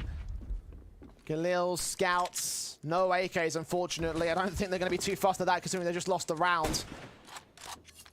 Bigger things to think about. ENCE dishing out the damage early by the nades, past those smokes and beyond the ramp control. Falcons forced to fall back and again play towards B.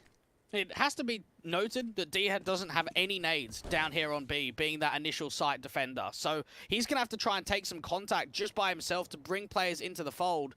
Falcons grouping up once again, but now the info play. ENCE are going to start aggressing further forward. Martin leaning in as D sees the Molotovs being sent back towards him, gets behind the AC. Smokes in some Pius with the kill D with a follow-up bomb drop deep in the bomb site. Back up on the backstab as well. Slowly closes in the pinces. Falcons don't know that they're dead. NBK knows now. Bomb plant even denied by that backstab. And Maka in a 1v5. Pinned in a corner with no ace clutch for him. It's a 2-0 for ENCE. And this is where we start talking about the chain reaction. The fact that that pistol should have been Falcons. It doesn't happen, but you do get a bomb plant, so okay. Let's force it up, let's keep the pressure back on, and you're not dropping a single individual. This is ENCE now starting to farm up some money, get some confidence under their belt, allow themselves to strike really early on in this best of one.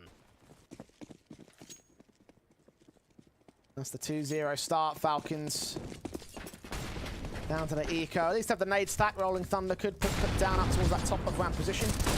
a little bit of damage being done to Volde, but nothing major. M4 versus pistols, no Kevlar involved, so it's easy pickings for him to pick up Masuta. Counter utility as well done the damage towards Falcons camp, so formality round here from all involved. Volde and Stappy just making light work of these T-signed players. And again, it's all 5 alive for Ents. And this is where Falcons have got to start setting the pace. One of the maps that they played quite a bit at in the conference was Vertigo. Wasn't a map, unfortunately, for them that was able to get them into Pro League. And for Falcons, just making these drastic changes of new IGL, a more experienced upgrade in Masuta 2 to help them at this level of competition. And this is where you prove it. You took on K23 in the game yesterday. That was a little bit of a sitter, didn't get challenged massively, but this is a different kettle of fish. Flashes up and over, nades being sent up. Gaps, no smokes to work with here for Stappy. Counter-action utility will keep him at bay. NBK walks up into the ramp control, sees the sprays through from Ents coming down. Stappy does get caught in the end. That's a start out for the Falcons. NBK putting some further pressure towards the top of ramp, making it difficult for Ents to find the response when it comes to the trade frag. Even that spam coming closer, Valde can't really overextend. NBK can, though, and that's what he's going to attempt to do. Moving up, seeing the smokes down. There's Martin. Picked up all-important frag. D, I don't think was spotted there at the oranges. Valde will be spotted right there by NBK for the triple. Rolling back the years, it seems. The IG out of the Falcons can't quite get the quadra or the ace, but it don't really matter. Haji and Maka have them all marked, and that's another confident round, a first confident round here for the Falcons. Very disciplined coming through from NBK. You could see the way that he slow walks up to the site, has some good crosshair placement, and just that readability of where Ents have been able to move over and get themselves into tight positions towards that ace site. Ends up with a triple. And Ents, while it was 3 rounds in a row from them, it's been answered back quickly from Falcons. That's a statement from NBK.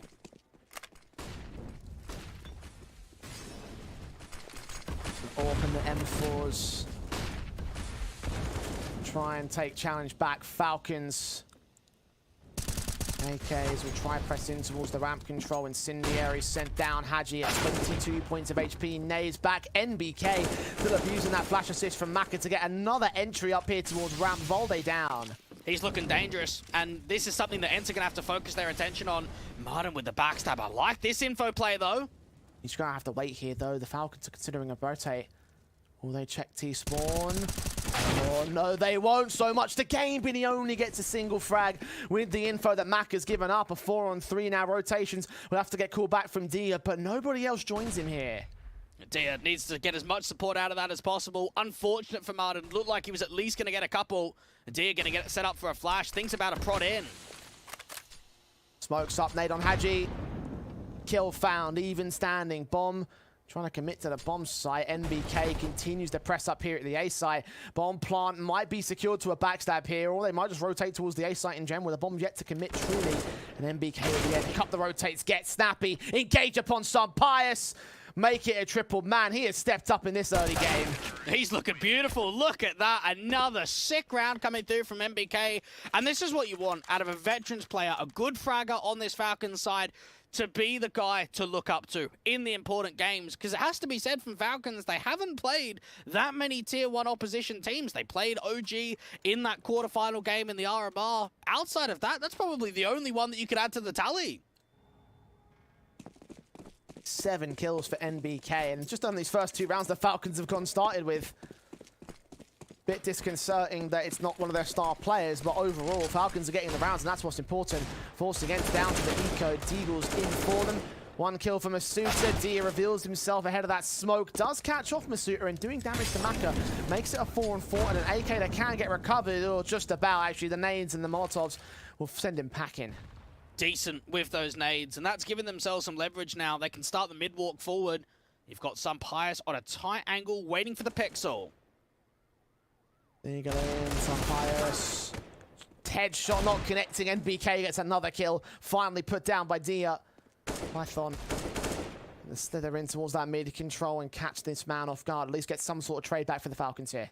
They don't want to run into the stack at all, and Dia down onto 10 points of health is going to get pressured from all sides. Down in mid and from the stairs. You can't even imagine that he's going to get another pick.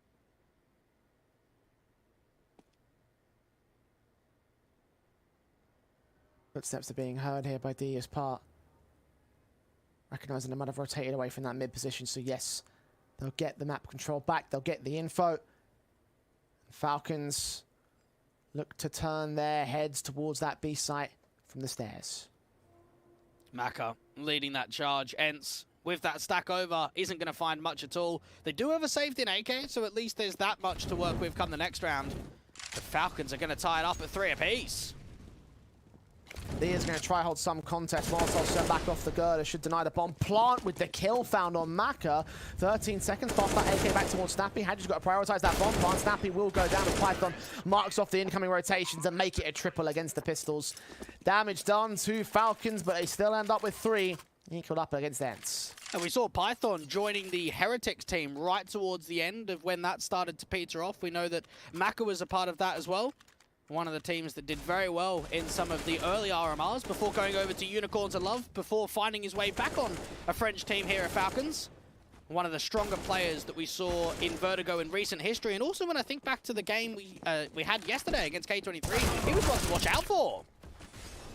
You want to watch out for Martin in this round. He's just mowed through Maka and Python. Immediate kills. NBK also drops to the triple. Unbelievably confident there in mid. Snappy will follow up on Hadji, and this round is done. 14 seconds it took to get 4 kills there from Ents without any response whatsoever. That was so pacey, so in your face and aggressive from Martin down there from the mid control. Gets a couple of players over to the bridge. Masuta's doing well to try and make it as costly as possible, but only gets a couple. That pace was set from Martin, and then Snappy backs him up in ramp. Been an exciting game so far here from Ents. Falcons, they have been able to respond respectably themselves, so don't count them out. Of course, 4-3. The Ents side have the advantage by a single round difference, and of course the buyback will be afforded by the Falcons getting 3 rounds in a row. The fact that one man shut them out towards mid, just removed all sort of workability in that round, indicates some bad signs. Python, however, will address that. Get the kill out towards mid as Martin forces forward for a second time, but doesn't get nearly as much success. And try and keep that pressure on down towards that bottom of ramp position. Maka looking to try and see if he can find that follow-up response. Hadji taking quite a bit of damage as he has to fall back to safety. And Snappy keeping those nades down. Ents want to maintain the control of ramp. Nades sent back. Maka's watching. Positions held.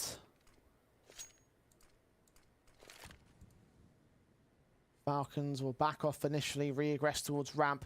Still got some Pius holding it. Orp also himself repositioned, try to find a better position to play off of. An angle against the Orp of Maka. Can't see him as a tight angle, a pixel to work with. Now we'll see them and take a shot. It's good information, and even this HE placement could do quite a bit of damage. The jump down gets so much down.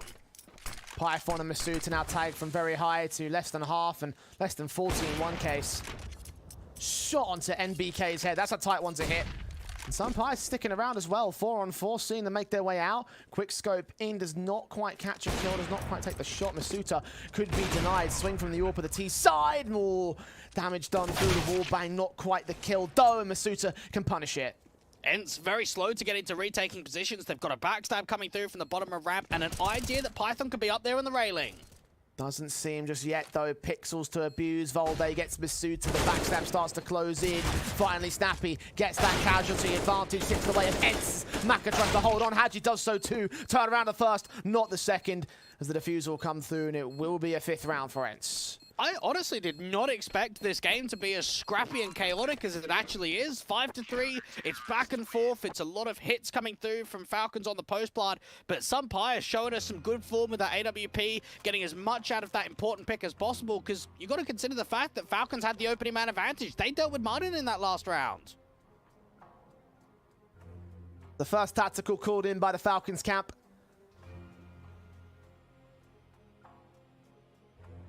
Set back by those 2-round margins. Ents coming out with confidence in them, and of course the economy takes a hit for it on the T side. Money bonus has been gained by the bomb plant, but do they force around it here? I don't think so. I think they buy quite lightly. I can't expect to see a force in this sort of situation. You want to keep the pressure on when it comes to the economy of your opposition, but you've also got to be thinking about yourselves, and forcing down here would be a massive risk. With a half buy instead. I like it. MBK's gone quite heavy-handed with his half invest, less than $1,000. But it is kind of in line with the upgrade pistols, the Kevlar, the helmets. Falcons can recover that money if they get a bomb plant as well, which isn't impossible. Of course, in that last series, we saw some stellar stuff from the Tech 9s. 3 of them are in play, so let's see what the Falcons will try to replicate. Snappy doesn't want to let MBK walk very far forward. Masuta will punish him, but Haji falls in trade. 4 on 3, and Valde taking some more damage. Minimal amounts done here by the T's. Flash and smoke with incendiary support. Valde trying to get out of the way. They think they might have escaped towards the site, but instead he sits on the railing, gets a kill, looks for Maka. He's right there, pushed up in the corner, and does finally get a trade back. An M4 now in his hands, but 3 other CTs to get here. And this incendiary is just doing so much damage onto Maka, and now the HE is going to come through from DR Subpious into the mix. And while you look at that from Valde and say, well, he only got a couple of kills, he does so much work there from the sandbags on time stalling and distraction. It brings so many more players of ENCE into bomb-siding positions to establish that utility, to get Subpious aggressive to the front side of alley. 6-3, this is looking confident from ENCE. It's whether they can keep it up. It's 3 to the good. Setting up for the quick, fast initial defaults in. The MAC-10 of Haji might turn into a rush play. Subpious' AWP, however, puts him out of commission. Doubles up on Masuta as well. The bomb facing in, the second man forward. A 5 on 3 found. They're going to try to boost that AWP on that M4 up. MBK should sneak the plant in the midst of the smoke. Shouldn't be denied here with no vision. The nades will come close, do some damage. At least there's a bit of money going the way of Falcons, and now a kill for Maka. Python's got to step up late round. He's the mid lurk. He's got to come in through the distraction. Incendiary sent spray through, damage done. Dia and Valde come up good, and Python's backstab doesn't have the bomb in his sights. They're going to charge down a site. You get the backstab spray on towards 2. There comes the first. Second kill not going to be allowed as Valde maintains his life. Stalls time for Dia, who's on the defuse already. Python can't do much here. Just sticking it down, holding the defuse in the round. The 7th to the board of ENCE as they extend their lead even further. And this is where you've got to expect an MBK special. We saw how disciplined and deadly he could be when he's entering up towards the top of ramp into that A site. We haven't seen much from that in a few rounds now. And you feel there for Python, because if he gets more assistance from his teammates that are actually in that 3v4, you can imagine that backstab's going to be successful. Instead, you're in a 1v4 when the bomb's not planted for you. There's just no chance in the round. Not at all in that position. The first tactical used by ENCE here. Seeing the pressure, allowing that backstab to come together. But honestly, very well dealt with. I'm kind of surprised that they went for a tactical in this set of circumstances. Maybe if they lose around, it would be better for them, but they've taken that decision. Must realize that there's going to be a buyback here from the Falcons camp. Money bonus with the bomb plant will enable the buy up. AKs across the board, no AWP. But I don't think that'll be a problem. Just staying composed, ENCE, realizing the fact that we could really be on for a one-sided first half, maybe 10-5, 11-4, that sort of margin. Subpious with the opening pick towards Crane, gets Lovely. It once again. He is stepping up. Oh, I did ask the question and when he's going to start to look comfortable. He's looking pretty comfortable right here. Took a few rounds to get going, but now he's only a couple behind the top fragger of Valde. 5 on 3 situation, barely even any damage done to Snappy. Is the next player to get the kill. He's going to hunt for Maka. Not quite win that fight. Second face will give him the kill. And Python trying to see if he can start masking some offensive out here towards the B side. Get that volley down to quad. Try and force a player out into the open.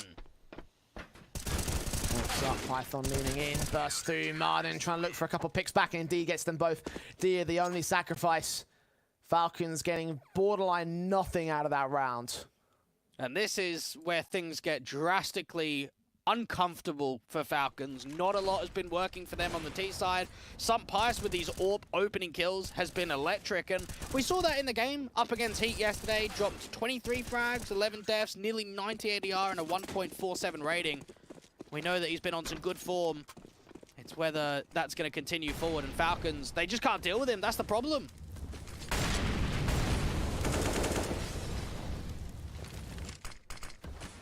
They won't be dealing with him here in this round. Hero AK with pistols and a half invest. More than an eco, really. Tough slog so far here for the T side. Ends have won the half, and they're looking for maybe even a lot more than that. Look at Dia, just out-positioning them so well. With the backup of Martin, the SMG can get a pretty easy frag double up alongside Martin's double. And Python a 1 versus 5. This is decimation now from ENCE. This is welcome to Tier 1, I think, is what's being addressed right now here from ENCE. Falcons playing in a different league, a different class. We saw that with NIP and B&E in that last game. And so many times, these Tier 2 teams want the opportunity, want the jump to land, and you'll take it any day of the week. But when you go up against some of the best in the world, there are very good chances that you get slammed. There are not many games where you can hold your weight. And for Falcons, the way that we saw them play against K23 in yesterday's game is nowhere near the Falcons we're seeing today.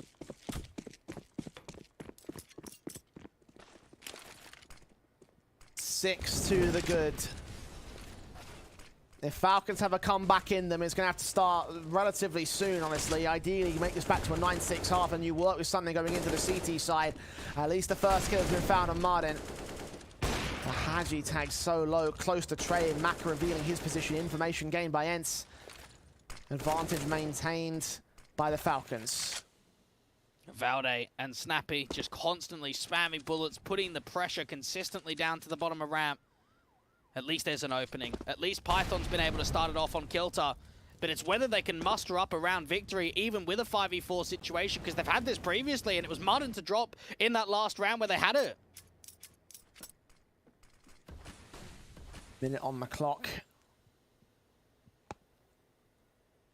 The walking around the ladder room, going to try and backstab in against the T side. Only here's that utility, made no noise on that drop. Snappy, the forward man, they're not going to aggress Dia. Catch Masuta in the back. NBK with the blind spray, the smoke starts to clear, and now he's a dead man. Haji similar. Python next to the triple, and Snappy just lines him up and knocks him down bit by bit, piece by piece. Maka's got no chance. It's 10-3. And just something to add as well, while we were so impressed by some of those multi-fragging rounds from MBK, he was 8-2, Jay. He's now 8-11. And when you're not getting more consistency out of him, you're not getting much out of Haji, who was the top performer against K23. When you're not getting much out of your AWP of Maka, you know the struggles are going to be there, and these multi-frags just coming in so consistently. Dia with that backstab, that wraparound play to get down the ladder, in for a pick, right back up, and then Snappy just to be able to be that initial defense from ramp, so successful. I hate to be that guy, Dwayne, but I have a feeling the series might already be over. Really? Didn't feel like that like 3 or 4 rounds ago? At that point, it was still workable. Okay. This time, however, ENCE have come into their own. They've had a couple of very confident rounds, and Falcons, in that last one especially, started strong, and then they gave a bit of breathing room, and ENCE just took a mile. Sucked up all the air, put out the flames. Half buy for round 14. Should be number 15 when we see the buy. At that point, it's best case for Falcons 11-4. ENCE hunting for 12-3 in what would be one of the more dominating halves we've seen so far.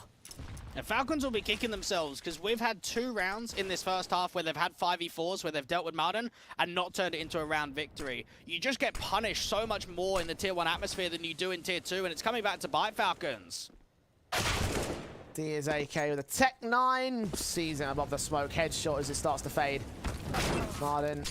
Incendiary up towards Scaff. The Molotov from Maka actually burning him in the back, and he wasn't even ready for that to come through. Some Pius' AWP does land MBK. Take his face off with that shot. Haji catches volley, quick switching, so a bit more damage than maybe the CTs were expecting, but looks like they'll lock down the round anyway. Maka alone now towards that B site. D is watching for it. To some extent, but at this stage in the game, it's really about taking away those AKs. 3 alive, 11-3. ENCE now go into the last round of the half. And knowing that for Falcons, this is the most played map in the entire pool from them. 3 wins, 5 losses, 8 maps in the last 3 months. They have a round win percentage of 47.2 on that T side, Jay. So we're kind of expecting somewhere in the ballpark of 7 to 8 rounds. The maximum that they'll be able to get from this point onwards is 4. That is drastically low from them. At least they have the buy to do it, and it will be a consolation prize if nothing else. But Martin just lines him up through the smoke. Double dinks on Masuta and MBK. Kills on both. And that might already be the round sealed. Dia just looking for Python, gets him. It's 12-3. Snappy, aggressing down from Rap, even with a teammate. Haji and Maka looking to try and see if they can punish some level of picks, but even the orb doesn't come through, and there it is, 12-3. That was a walk in the park when it looked like it was going to be competitive at the start of the map. Yeah, welcome to the big leagues, Falcons. Decimation from Ents and sheer confidence towards the turn of that CT side. It might be recoverable on the defensive half, but there's got to be a lot of work put in by Falcons from the word go. So they'll take this little break, and we'll come back to see what they can do.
Dominant from Ents so far. Finally, Sun Pius has come into his zone, and while the eye test might say he's looking fantastic, the numbers, Blake, say that he's not the only one.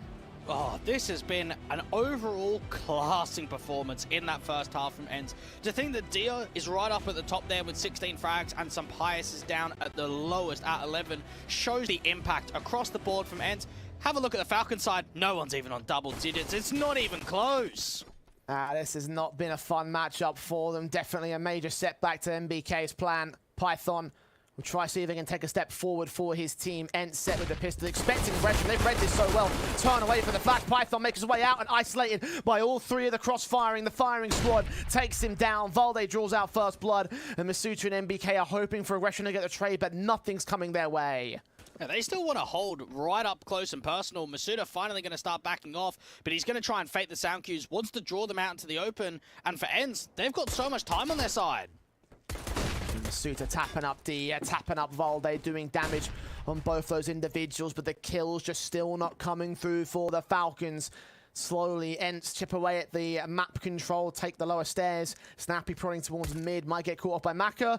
Trade attempt not found. Snappy can't quite win the fight, but neither can Maka the same. They'll go back and forth, and the headshot comes in for the Glock. And now they've still got a smoke and a flash to get them into B, and MBK's left the post. He's got aggressive into mid to try and deal with Snappy instead. Needs to do so, else they're just going to be able to run free. Backstab in against the entire retaking CT4, so that's been dealt with. And now he's got to turn his attention on the defensive. He was great on his entries on the T side. Now he's got to step up right here and now on the defensive line, but just can't seem to manage the mantle of Martin. Masuta and Haji, 2 players versus 4. Yes, tagged up on Dia and Valde, but Ents have the bomb down. Now they set up for the post plant. And they've got to start even coming through with the idea of the save call. 2v4, is it really worth it? Try and get that force up, keep the Kevlar in play. They're going to try and act around the AC, try and get them through into the site. Dia with a couple of kills and just a rollover in that round. Falcons only coming away with 1 of that single lurker of Snappy. 13-3. To consider the idea that it was 3-3, that it was a 3-0, that it was answered back with 3 rounds, that it's been 10 in a row from Ents.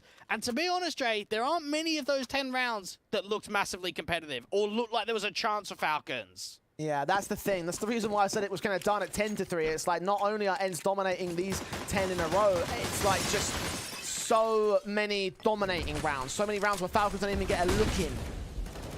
That's the key concern. That's the key thing that's holding me back from believing in a comeback, especially with the pistol gone now. It gets even harder. Force invest here. Eco for the next 15-3.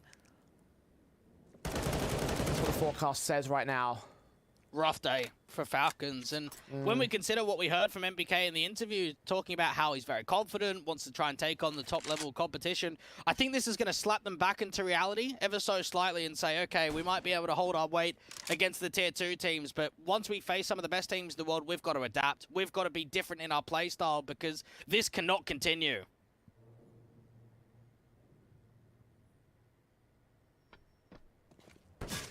$60 seconds. Python. Good shot. Something to respond with here for the Falcons. Burning out to the back plat. The Eagle continues facing. Gets domed in by the nade. MBK flashing to try and get some sort of support. Might have hurt the Falcons more so. And Martin now from the boost is detected by a spray back at the Galil. 4-on-3, making it 3-on-3 actually. Haji does get a 5-7 shot back towards the likes of Snappy.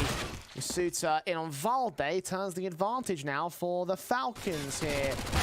Martin waiting. Haji swings, gets domed in. Maka with a responsive, and actually this might still turn the way of Falcons. Martin now suddenly alone and known by the CTs. Masuta caught with a headshot, but Maka Scout hits the shot itself. No kit in. Got to get on the defuse right now. I think he'll just have about enough time for this. It might be a little bit close. Got it. Okay. All right. That's fine. Don't worry. 4th round for the Falcons, and you're right. It is a lifeline indeed. It's just some leverage to work with. Now, the unfortunate situation here is that you've given up a bomb plant. There's only 1 player alive. Now, typically, you don't have to force it. You're not double eco. But Ents are looking at this like you're 13-4 up. And it doesn't matter if you need to force or not, you're going to do it anyway. You've got a lot of confidence under your belt. You want to rip back in. You want to eliminate all of the chances that Falcons have of establishing a comeback. Something to return here for the Frenchman.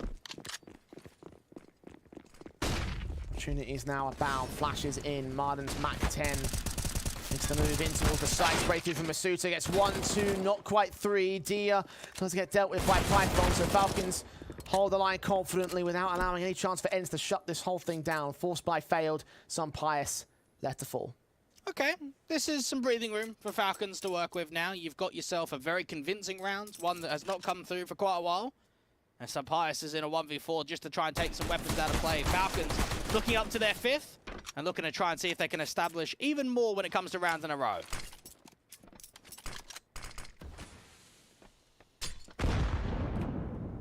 Nade to 5 HP.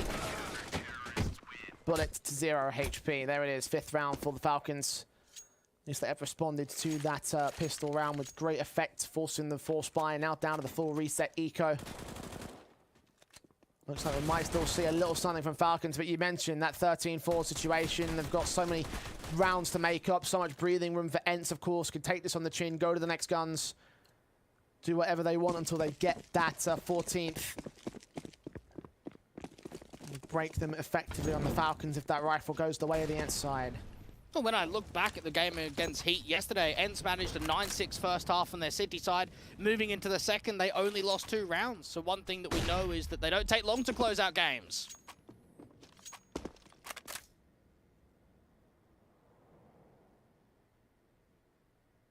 A bit longer than what was anticipated though for this one. Ents. Pistols v rifles, again harsh eco for them.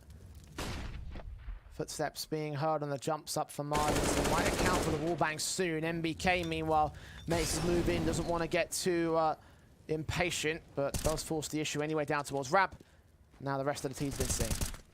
And Falcons have got plenty of players over here towards the B site, so there should be no way in which even the bomb crosses up towards the side to think about getting planted. Velde gets away with one. Masuda's still aggressive. It's going to drop everyone. 6 now on for the French side. 7 to the difference. Ents going to focus up on that initial rifle round. Not quite enough money to get an AWP in play, so probably just an AK for some players.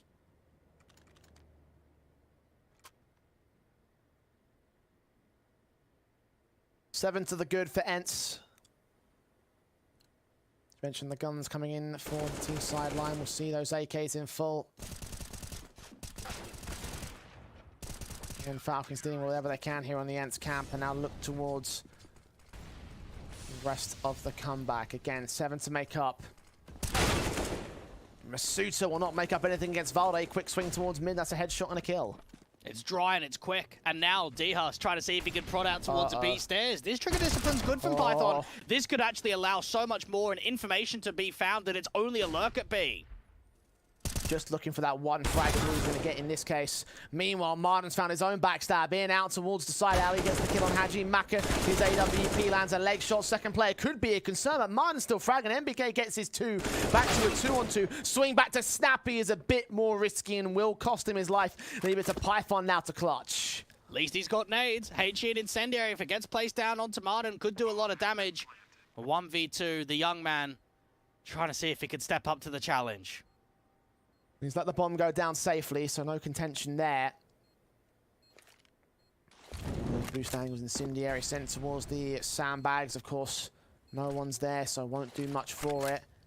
Nades coming out towards the side alley position. Again, won't land. Smoke on the bomb. Will he go for the ninja? He's got 5 seconds of the kit. In the smoke, taps it. Martin forced out. Damage being done to Python. He doesn't get that kill. Finally swings, but loses his life anyway. And that's 14 now for Ents. Yeah, Martin, very happy about that one. And there's just so much going on in that round. Velde with the opening kill towards mid. You've got the response being found from Python out to the B stairs. And then Martin is somehow able to walk up alley into yellow towards default without even taking a duel. Then he starts finding those connections. MBK towards the top of the ramp is finding a strong multi-frag himself, but it's not enough. Ends Titan, and now it's only 2 more rounds.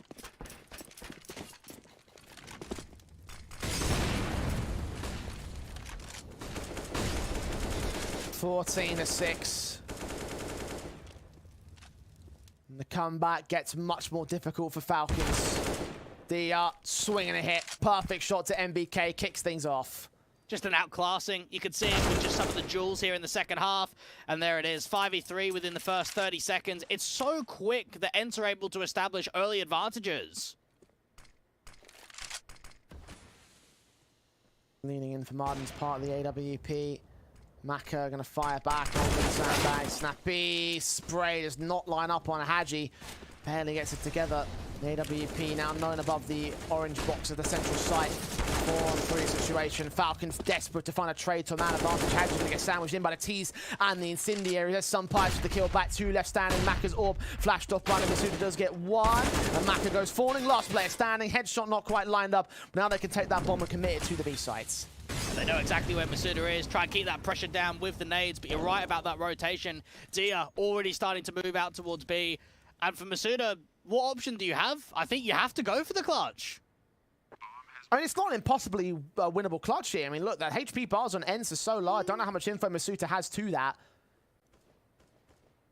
I think you're right about that call. They kind of have to commit to it just to get something on the board. You'll be forcing back into the next round anyway. So Masuda fancies his chances to just get the exit frag on the Sun Pius. Grab the AWP. 20 HP though. I think Ents might hunt this down. And just knowing that Ents have put themselves up to 15, it's about closing down. And Falcons, with the money state where they are, this AWP in play can actually make quite a big difference for someone like Maka, who again has not been able to have one of the best games. Down there at single digits. They need an X-Factor player. They need someone to dig them deep out of this hole. Who's it going to be though?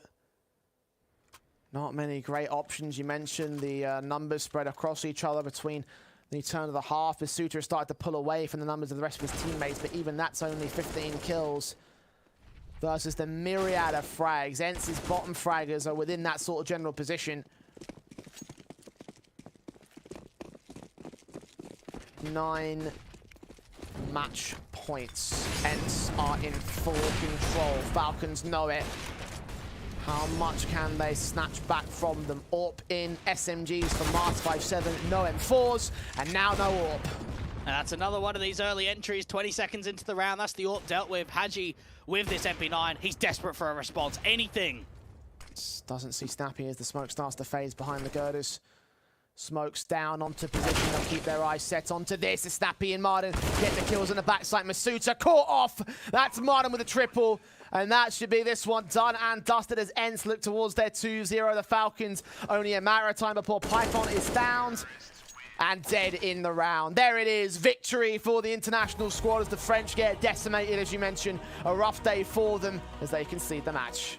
And now this is 2 French teams in a row, 16-8 up against Heat and 16-6 up against Falcons. Ents not tested at all in the opening couple of best of ones, and now looking to the best of threes. They are a real threat. It's encouraging, and even then I don't even think we've seen the best of the Ents side. Still looking to try and enable those roster moves and become the quick team formation that we've seen. They have looked like a cohesive unit though, and I'm excited to see where it goes from here. They're 2-0 now in the road to Rio.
Well, what more do you say after a game like that? Truly dominant and decimating from ENCE as they ripped apart Falcons and sent them into the 1-1 group, making their way up to the promotion games from here in the IEM Road to Rio. The expected victors, Dweg, although I gave at least a little bit more credit than what Falcons were able to get in that matchup. Like, they were at 12-3, lost a pistol. Really, it should have been closer to a 16-3 than what a 16-6 ended up happening. Unfortunately, just not their day. It just shows the gap, right? Again, the gap between Tier 2 and Tier 1 is sometimes massive between these teams. And for Falcons, they kept it close at the start when MPK had a couple of decent rounds. But once we started getting deeper into it, we just didn't see much from some of the highlight individuals. And they were outclassed completely in this series. Yeah, that was my big concern, right? Yes, MBK looked fantastic in his entries, but the situation wasn't really represented by the rest of the team overall. So for the Falcons, it is a case of just dipping out of this one and leaving it be. A player, however, that did have his form and did have his moments was Valde, and he's joining us right now here on the other end of the line. Congratulations to you, mate. A very solid performance for ENCE. Another one at that as well. You're now 2 for 2 with some very dominating scorelines against both Heat and Falcons. So is this confidence to be expected from you guys moving forward? Sorry, I have a teammate trolling me. Can you ask me again? Sorry, I was just talking about confidence for you guys in the first couple of best of ones. I want to ask if that's going to be repeating for ENCE now as we move to the promotion games. I hope so. I think we showed a really good game, in the first couple of games here, and right now we're just full of confidence. But we know, like, as soon as you go into the best of threes, you're probably gonna face some of the better teams here. So it'll be tough for sure. But I think we have a good point to go from. Valde, I mean, we obviously look at your EPL run. Things started very well with that initial best of 3 and then got a little bit out of hand. Has there been a focus change as such coming into the RMR? Like, is there maybe a different philosophy or a different style of how you're looking at preparation to allow yourself to get more of these strong victories? No, I wouldn't say so. As I explained in my interview yesterday, I just feel like at this point it's about getting on the same page as a team. It always takes a lot of time, and we got to get used to each other as teammates. So I think, like, the more games we get and the more we get to know each other, the better we're also gonna play, because we know our roles better, what we need to do, every player. So I think it's just a matter of getting some games under our belt and getting some experience together as a team. At this point, you've got plenty of games under your belt now, but however, for you personally, obviously, you've only been part of this lineup for a couple months now, so I wanted to ask, how's that transition period been for you? It's been fun, it's always a fun experience joining a new team. Obviously, there's a lot of new stuff you gotta learn. I had a lot of role changes, new strat names, spots, etc. So it's been a challenge, but I think it's an awesome team, and I'm looking forward to improve from here. Knowing that you got to play Falcons and have got to, of course, play MVK, was there a little bit more of a drive in this best of 1 from you personally? Maybe, yeah. I think it's always fun playing, old teammates, and especially MPK is a really good friend of mine. So I guess there's always some beef there, and I guess right now I have the bragging rights next time we see each other at the hotel. Awesome. Well, one more question for you. I want to ask about now you're moving into the 2-0 games. You have 3 chances to make it through to the major. So I want to ask about potential threats, anyone you're looking at the most, some teams you want to play, maybe some teams you don't want to play going into the next round. I'm not even sure who we can face at this point. I'm really bad at the at the bracket system, remembering who we can play. But I think there is a lot of tough teams still in it. So I think we'll just take it, one game at a time. And as I said before, now we have 3 chances to qualify, and I don't think we can ask for much more than that, right? So yeah, it's about 1 game at a time. But I hope we can do it tomorrow already. 1 game at a time, 2 victories to your name, 3 chances to make it to the major for ENCE. Valde, thank you so much for joining us. Congrats on your win, and good luck going forward to the rest of the week. Thank you, guys. See you. Well, there you go, Dwayne. Fantastic stuff. Great confidence from Valde, rightfully earning his place amongst this team for me in this particular series. Again, ENCE just looked absolutely lights out in this matchup. And I mean, we're going to see the highlights in a second, Dwayne. There won't be many for the Falcons, just to really demonstrate exactly how good this was for the ENCE side. No, it's an expected result, I think, with the opening best of ones. You've got to consider the playing field that they compared themselves in Pro League. You're taking on teams like Heroic, Mals, Astralis, where you've come into the RMR and you've played Heat and you've played Falcons, who both of those teams don't have a crazy amount of Tier 1 experience. They're not exactly LAN teams as an overall 5-man pitcher. So for ENCE to get this kind of draw is going to give them a lot of confidence going into the best of threes, where depending on who they get, could be a little bit more difficult than they've faced already. Indeed, yeah. I mean, I'm looking at the situation and I'm taking a look at the Falcons side of things, and it's something that you said during the first half. It's like, welcome to Tier 1, boys. Definitely a welcome back for some guys like MBK and Masuta, but for the other guys in the team overall, it's like, wow, what a step up it's had to be for them, and they haven't quite lived up to the tally. Now that they're 1-1, they've still got that extra bonus match in the back pocket that they could potentially abuse to, you know, have a second lifeline to move forward to the major from there. Like, where do we see Falcons finishing that we've seen this kind of performance from them here in this game? It's so difficult to tell. It really depends on the draw. If they get another one of these Tier 2 teams, I'd give them some decent quality to be able to actually come out on top. But a lot of the time, you've got to get a good draw if you really want to have a chance of going deep and trying to make the major. It's all about the quality for the Falcons. Quality for ENCE again. They are the victors in our penultimate best of one of the day, and that means we've got one more match for you, and quality could define what we've got coming up to close out the evening. Heroic take on Outsiders. There are no Tier 2 teams in this one. It's going to be an all-out brawl to see who is taking their position in the promotion matches. Don't go anywhere.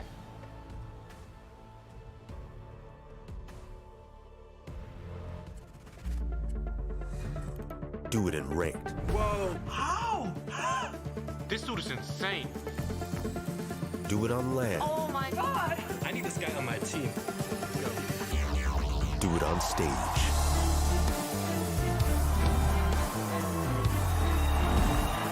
Do it all on an Intel Extreme Masters certified PC. Game like the pros.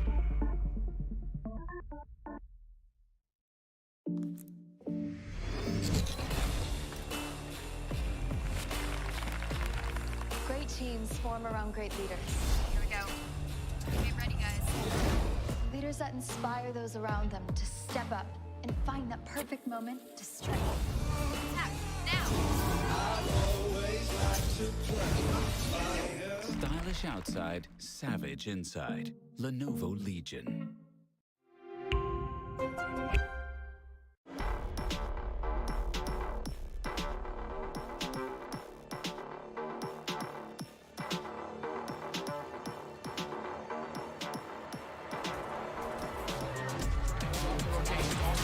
Chris is still in the picture. Still very much in the round. Oh, Chris! He's down 3. It's down to a 2-on-2. Chris, can he close this with an ace? Oh my God!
I can't explain. I can't explain it. I go insane when we get naked. Hold me down, never let me go. Take me in, I want you to show. Hold me down, never let me go. Take me in, I want you to show me love.